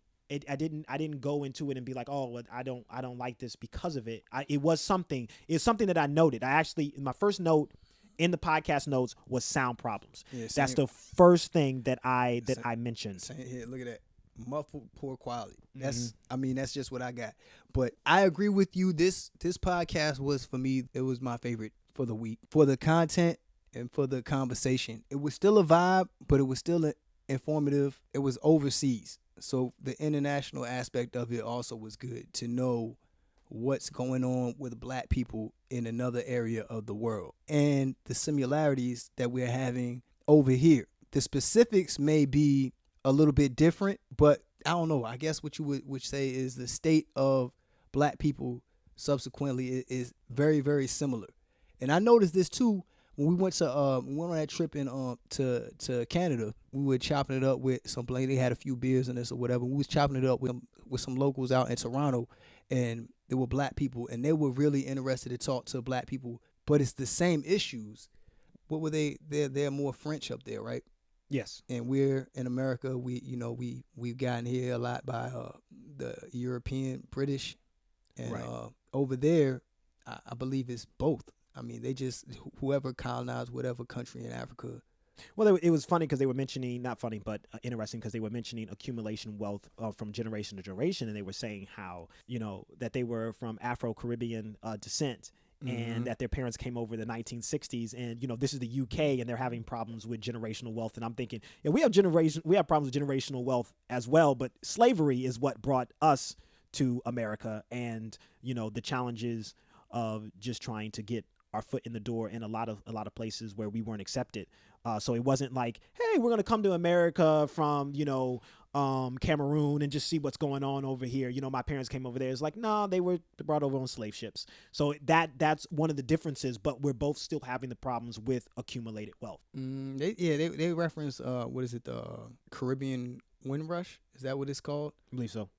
So I don't know if it's something political that brought them over there to Europe from the Caribbean or whatever the case may be. But my thing is that a lot of black people went over there, got to the Caribbean from the same Middle Passage. They came over later, but they were probably dealing with the same issues that we're dealing with. Same issues, but they all came over on the Middle Passage, but these people stayed in Jamaica, wherever, until the 60s, and then for whatever reason they wound up in Europe due to a Caribbean wind rush. I'm not sure exactly what that is. I could definitely look into that because that was interesting. But it's still the same oppressors.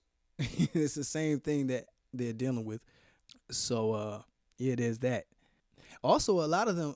So you had I didn't even know that a lot of Caribbean people were going over to Europe. That was information to me. That was something I had no idea of. I don't know if they're going anywhere else as well. But they definitely did mention that. But this podcast, they were talking about generational wealth, and they were talking about their parents and how, it was about saving money versus investing. I know they mentioned that. And how, like, your parents, they tell you basically to go to university and get a job, as opposed to, like finding a way to make your money work for you and building wealth. Because, if you save it is one thing, but if you actually invest it, there's a chance for it to grow and grow and grow. And I think that's something very true. I know I never was taught about investing. And even now, the little bit of investing that I do, I can see the look on like my mom's face where it's just like, you kind of. Yeah, they're not familiar with it. It's not what they came up on. And this is what I was saying about the other podcast, and it's the same thing from Hey Girl to this one. And that's that a lot of times your parents' outlook is based on the way things functioned when they were finding their way. Right. And there's a disconnect, and there's sort of a weariness about the way things are going now, and they could kind of project that onto you.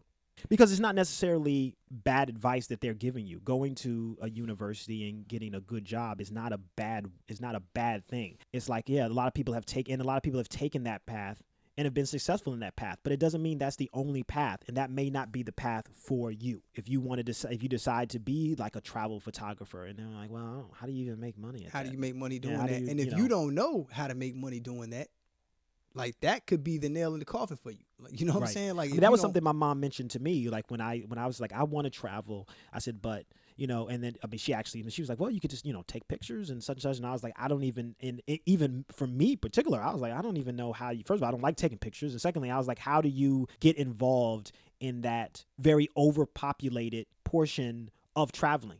So many people go on trips and they take pictures. How would I delve into that and to actually make it a profitable thing? And that was like the first thing that she, was thinking of. So, my mom is progressive in some ways, but when I was telling her that I was investing, some money into cryptocurrency, it was just look on his face like, okay, well, just, you can also throw your money out the window if you like, what's the difference?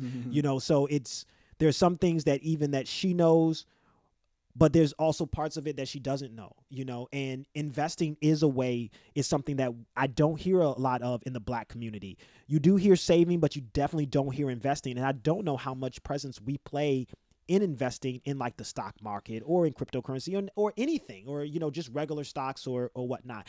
I don't know how big of a role we play. I know we spend a lot of money, on things, but I don't know how much investing that we do. Yeah. I guess we could look at numbers and see right what it is that we do. I think with the digital era, it's easier to find people who delve into investing that are Black people. I follow Dr. Boyce Watkins. He delved into crypto. He delves into like investing in general, the structures that we deal with by default. 40-year plan and saving up that way, starting your own business. It's a lot of ways to make money, and that money works that we aren't culturally, that we aren't familiar with. They were talking about on this podcast about how we like to save money, but we don't really explore any other aspect of how it works. And we should. We definitely should. A lot of things that they were saying that they like to do with their money is things that I also started to make these conscious decisions of, or it's things that I said I need to do that I haven't done yet. But one of the hosts was saying that as far as his clothing, he buys Black. One of them was saying that they'll travel outside, like further, in order to do business with a Black butcher, and that just goes to your money circulating with Black people. I saw a website online. I don't know how I came across it, but it was We Buy Black. Okay. And there's a few of those, and I saved those to my home screen as well. Haven't purchased anything on them yet. I definitely wanted to do that, and I think it's important. And it's a reflection of that people are aware of a shortcoming that we have.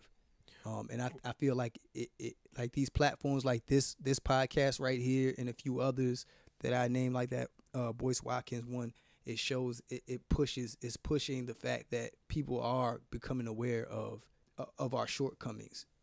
Well, I don't. I mean, this podcast mentioned it. I don't know how much it's being done in our community, but it's definitely something that we like. I noticed they mentioned one of this like a family solution to, like, banks wouldn't loan them any money, so everybody would deposit like a certain amount of money into like this this communal thing, and then they could take out something they needed, and that is such an important thing that we need to be doing.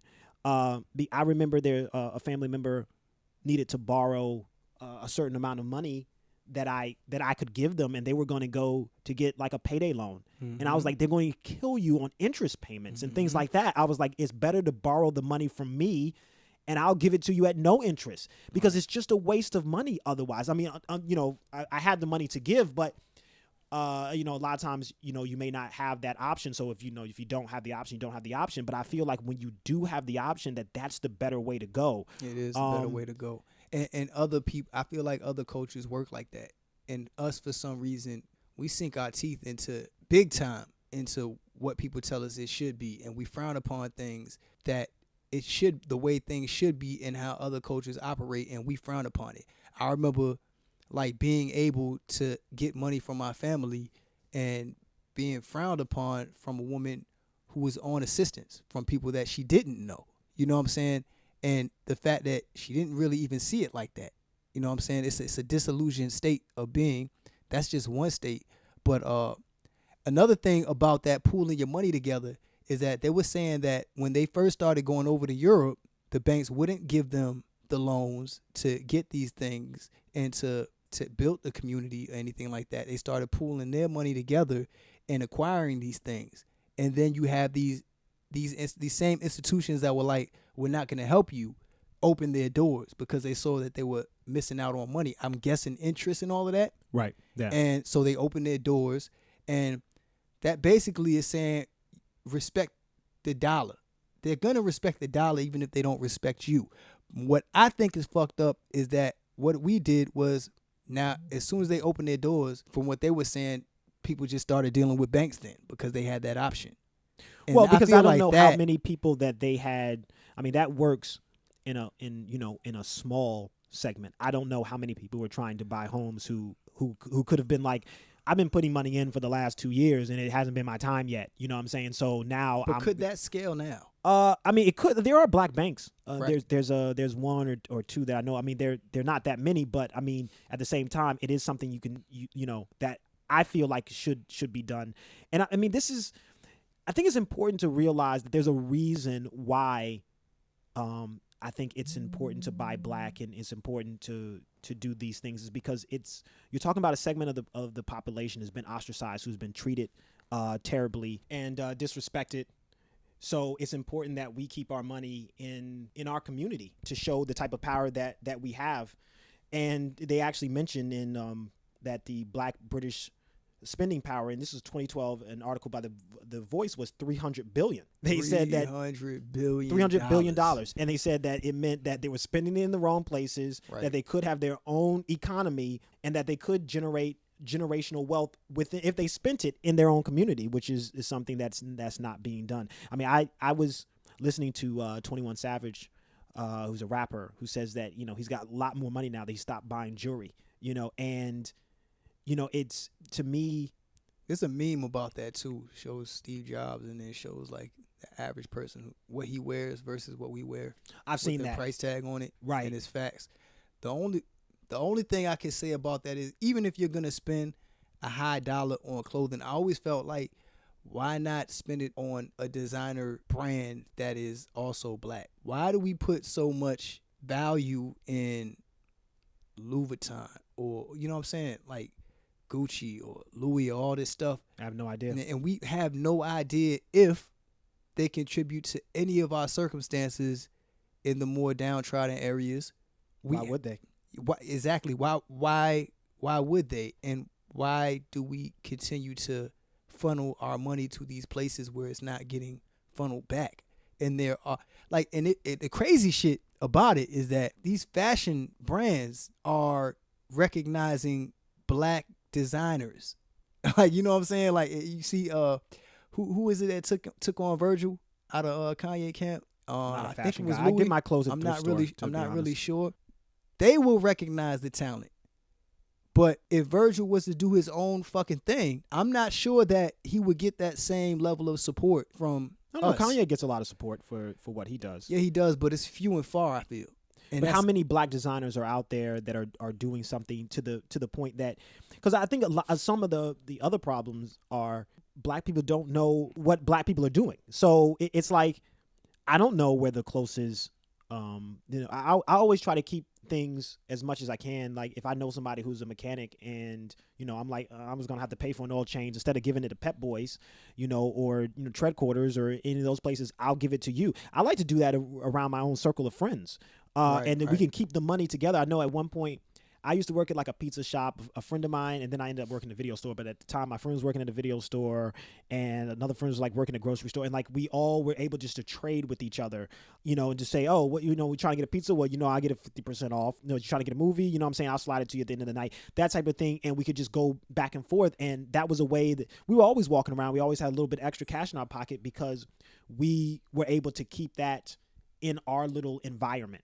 So that's one thing I like about the podcast scene. Like, the podcast that we've been dealing with, if you notice, they all are in kind of a loose association with one another. You'll see a guest from one go to the other. You'll see one podcast plug the next. And it seems to be a circle, and they at least acknowledge each other and are willing to work with each other. And I like that about the space. I don't know if it's anything outside of, because, I will say I do listen to certain kinds of podcasts. So maybe it might just be more hip hop centered ones that are working like that. But man, could you imagine if it were ones that are more informational, like some of them that we did that you picked, and they were also networking with some of these more hip hop based ones, and they were also networking more with a Boyce Watkins, you know what I'm saying? Like, could you imagine the network there and the potential wealth? Like, you got these people who are generating money for these outside things, and it's never coming back. The money's not coming back. You know what I'm saying? So why would we not pour a few million into you if it's eventually gonna be funneled back into a company that, if it's not us, it's a company that we're doing business with. Whereas, like, shit, if we invested in our own fucking brands, then we could go ahead and pick an artist that's a black artist that has a black label, and they could market it and they could plug it, and we could sit here and network within our own thing as everybody else does. Just the potential is, what did that article say? You said $300 billion. $300 billion. $300 billion. Which doesn't surprise me at all. Nope. We make money and then we spend it. And you gotta, like, even, I always thought of this. Even the cars, when it comes for your big bang for your buck, 200, 300, $500,000 cars. And we're spending that outside. So it's like, even when you're raking in all this big dough, which is coming from shows and touring, or if you're a hip hop act or whatever, and it's coming from, like, say, like a you or me or the working class, and they're going to these shows and you're raking in this money, you're then getting real estate, which I don't know our foothold in real estate. I don't know our foothold in automotive companies. You know what I'm saying? But I know that we're not buying no African-American owned automotive company. We're not buying into that. And I don't know whether I'm pretty sure when you get to higher echelons of that, like, it also is kind of like a mob mentality. These are like, these businesses operate as cartels, and they will blackball you if you will impede on their earnings. I don't even know that that's needed for black people, because I don't see that. Is the attempt being made? The attempt being made to what? To delve in. Well, there is an attempt being made to delve into these other things. Yeah, but not, I don't think in a mass way. Not. It'll be like one or two people, and that's, I mean it's one thing to be like, I'll go out of my way to go to a black butcher's, and it's another thing to be like, well, the closest black butcher's is 600 miles away.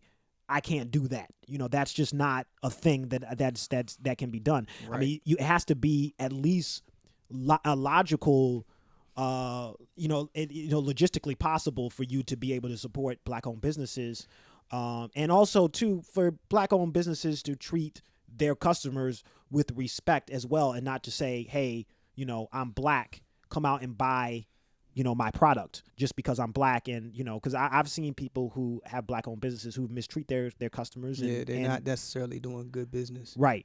And it's like, well, let the black man mistreat you as opposed to the white man, and it's just like, no, why don't you just be better? Right. So I do want to see us supporting each other. I noticed that they also mentioned too that they talked about saving, and because the one reason why we save is because we like to be comfortable. And I don't know if it's necessarily that we like to be comfortable. I think we know what it's like to not have anything. Mm-hmm. So, keeping something is important. And they were saying that white people they like to take the risk, and they'll leave their job and start their own business, and they'll be successful because they're doing what they want to do. And I think they can take the risk because they have generational wealth, where it's like, well, listen, if this doesn't work out, I can go back to, my mother and dad and get another $50,000 loan, or, I know that this is somebody who's going to support me in what I do. So I have that backing. You have a fallback. So I don't think you necessarily have that within the black community.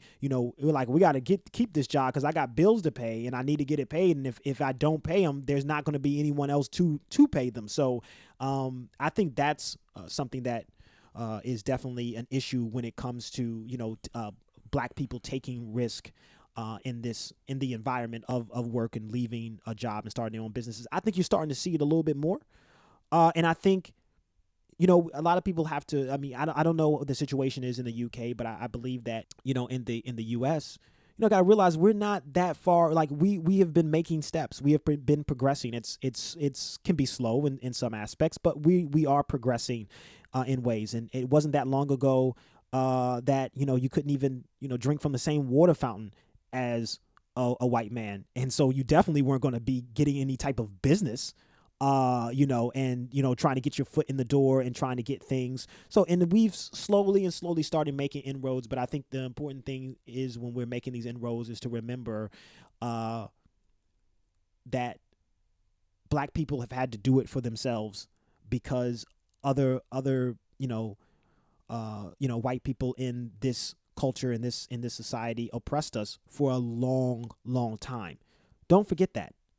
Don't forget that when you're going and that you're thinking about buying black, and remember that there's a reason why we had to do these things, and it's because we were being oppressed. These people with these mindsets establish systems that are effective and beneficial. Also, too, it's not all white to people. financial by the gain. way. I don't want to put that out there. I mean, if you listen to this podcast, you should know we're not really about generalizing people. But you mentioned about these white companies recognizing these black designers. I think that's a way of them of controlling the market as well. I mean, they recognize that black designer because let's snatch him up now before he becomes something big, and let's get him under our banner so that he can start making money for us. And that's a thing that is big. So I feel like sometimes some of these black designers need to get together and say, let's start our own company. Like, let's not just, because the thing that a lot of these companies can do, they can throw $5, $10 million, $20, $50 million at you. And it's like, well, I'm not going to turn that down.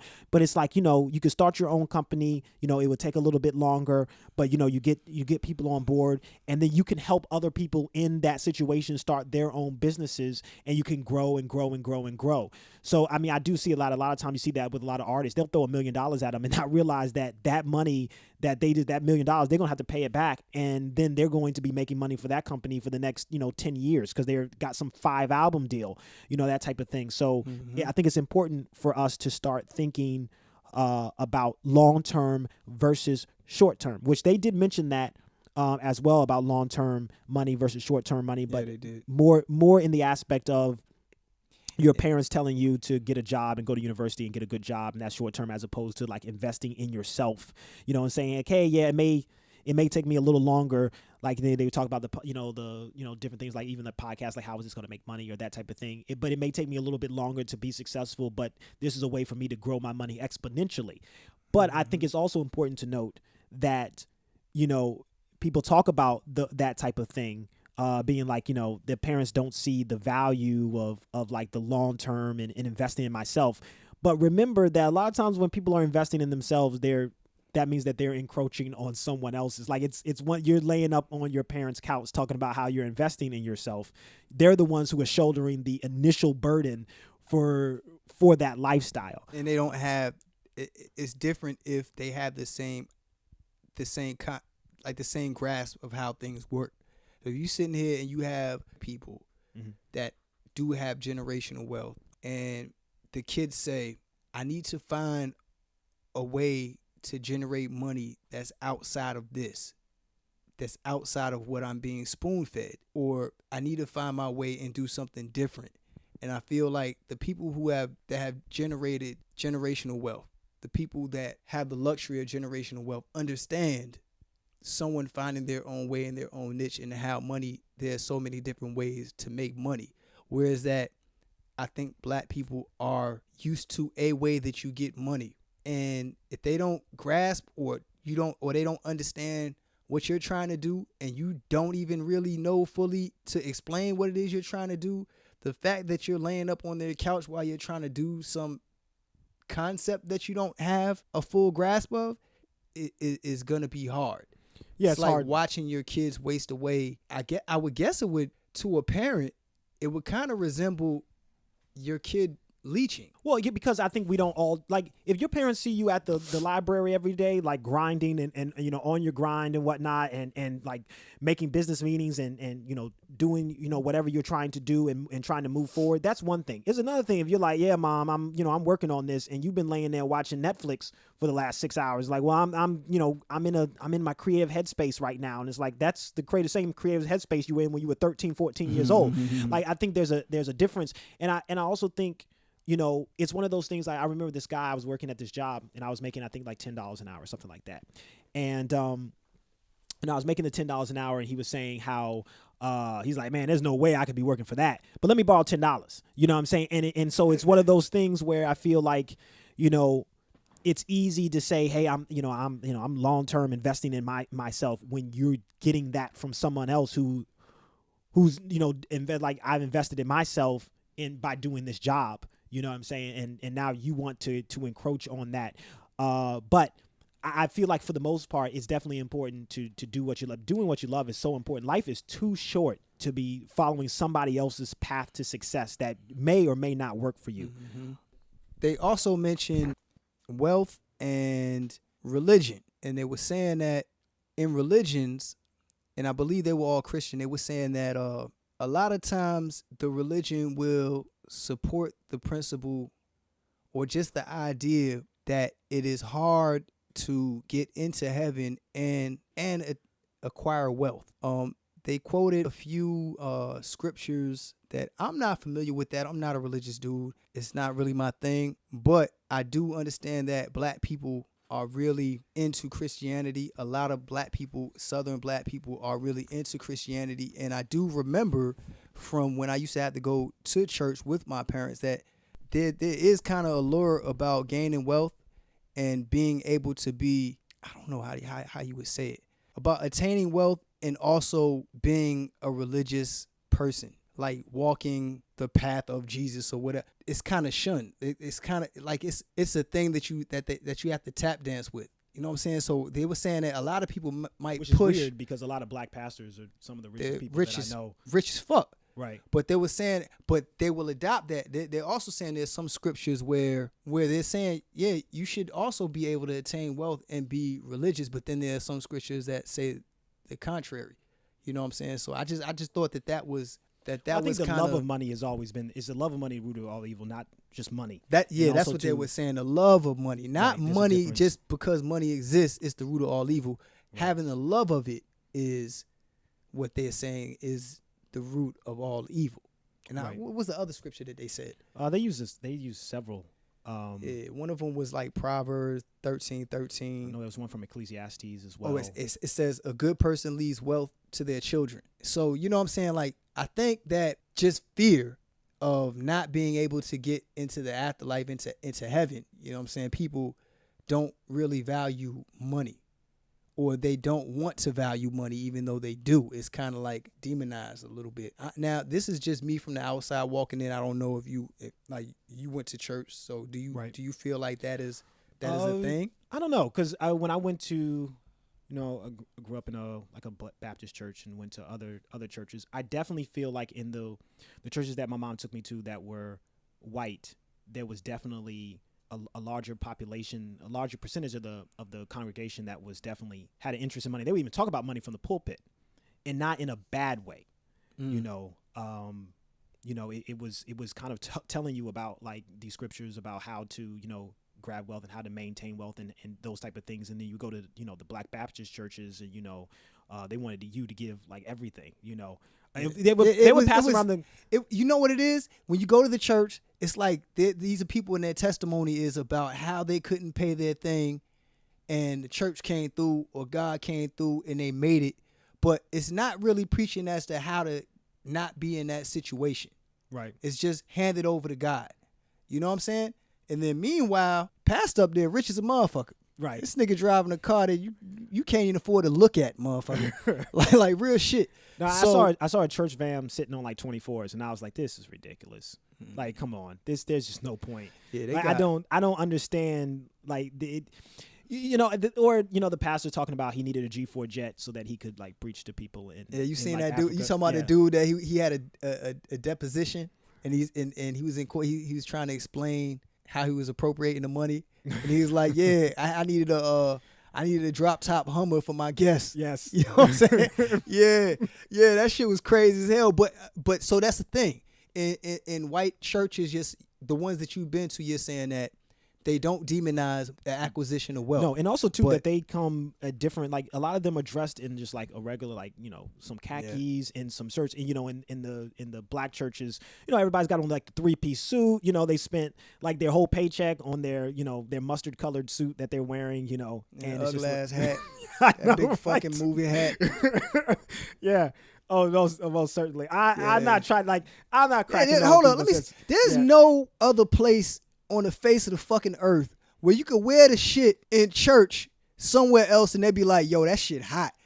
That shit don't exist. No. That is some ugly ass pastel colored fuckery. Yeah, I never understood it.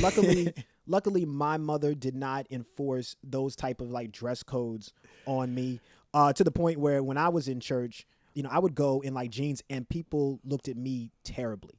And I was always like, well, it's come as you are. But I do remember one time I came in dirty sweatpants, and that was like too much for even me. Like I got them out of like the dirty clothes basket, and I was like, this is too much. Now I've taken it too far. Yeah, you just don't give a fuck. Nah, this nigga doesn't give a fuck. He doesn't like most things.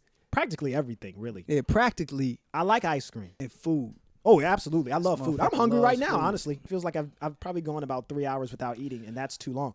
Also on this podcast, all of a sudden a song came out of nowhere. Did you hear that? Like they just played the music for like 4 minutes. No.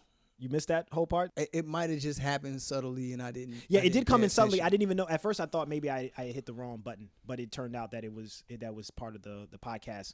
But one of the last things I want to mention is that Black people need to stop seeking approval from white people. Yeah. I see this way too often. Why aren't we getting more Oscars? Why aren't we getting more Academy Awards? Why is this? Why is that? Yeah, why do we you won't need... show up to the BET Awards at all. Like, you know what I'm saying? Like, and for everybody... real, who owns BET?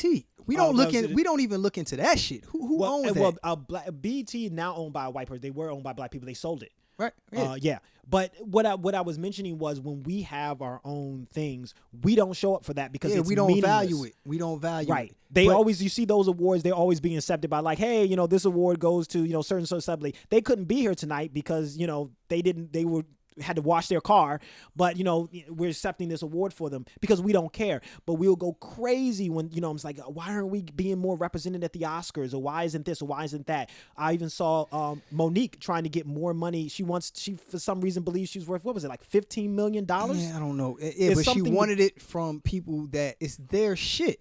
It's my thing. Right. The country is not. It's a few hundred years old, right? These institutions aren't that fucking old. So if you start at some point and hold some value to your shit, eventually they'll come to you because your shit is going to be worth something. Right. It's the same thing like we were just saying with that Louis Vuitton shit. It's just like, yo, why do we need these people for validation? Historically, Black people have been able to dress. Right. Like, I remember even reading, they came before Columbus, and they were talking about how Black people, a lot of them didn't come through slavery in the Middle Passage, but how they navigated here their own routes on fucking papaya boats. And they did some study, and they were saying that you're more likely to make it from Africa to South America on one of those ships than you are one of those big-ass Santa Maria looking shits that the Europeans had in that time. And this was actually a few hundred years before the Europeans came over here. And they were referencing a lot of those stats. Yo, if you haven't read that book right there, you remember when they were talking about Waka Flocka saying that he didn't come from slaves? Okay, listen. First of all, no.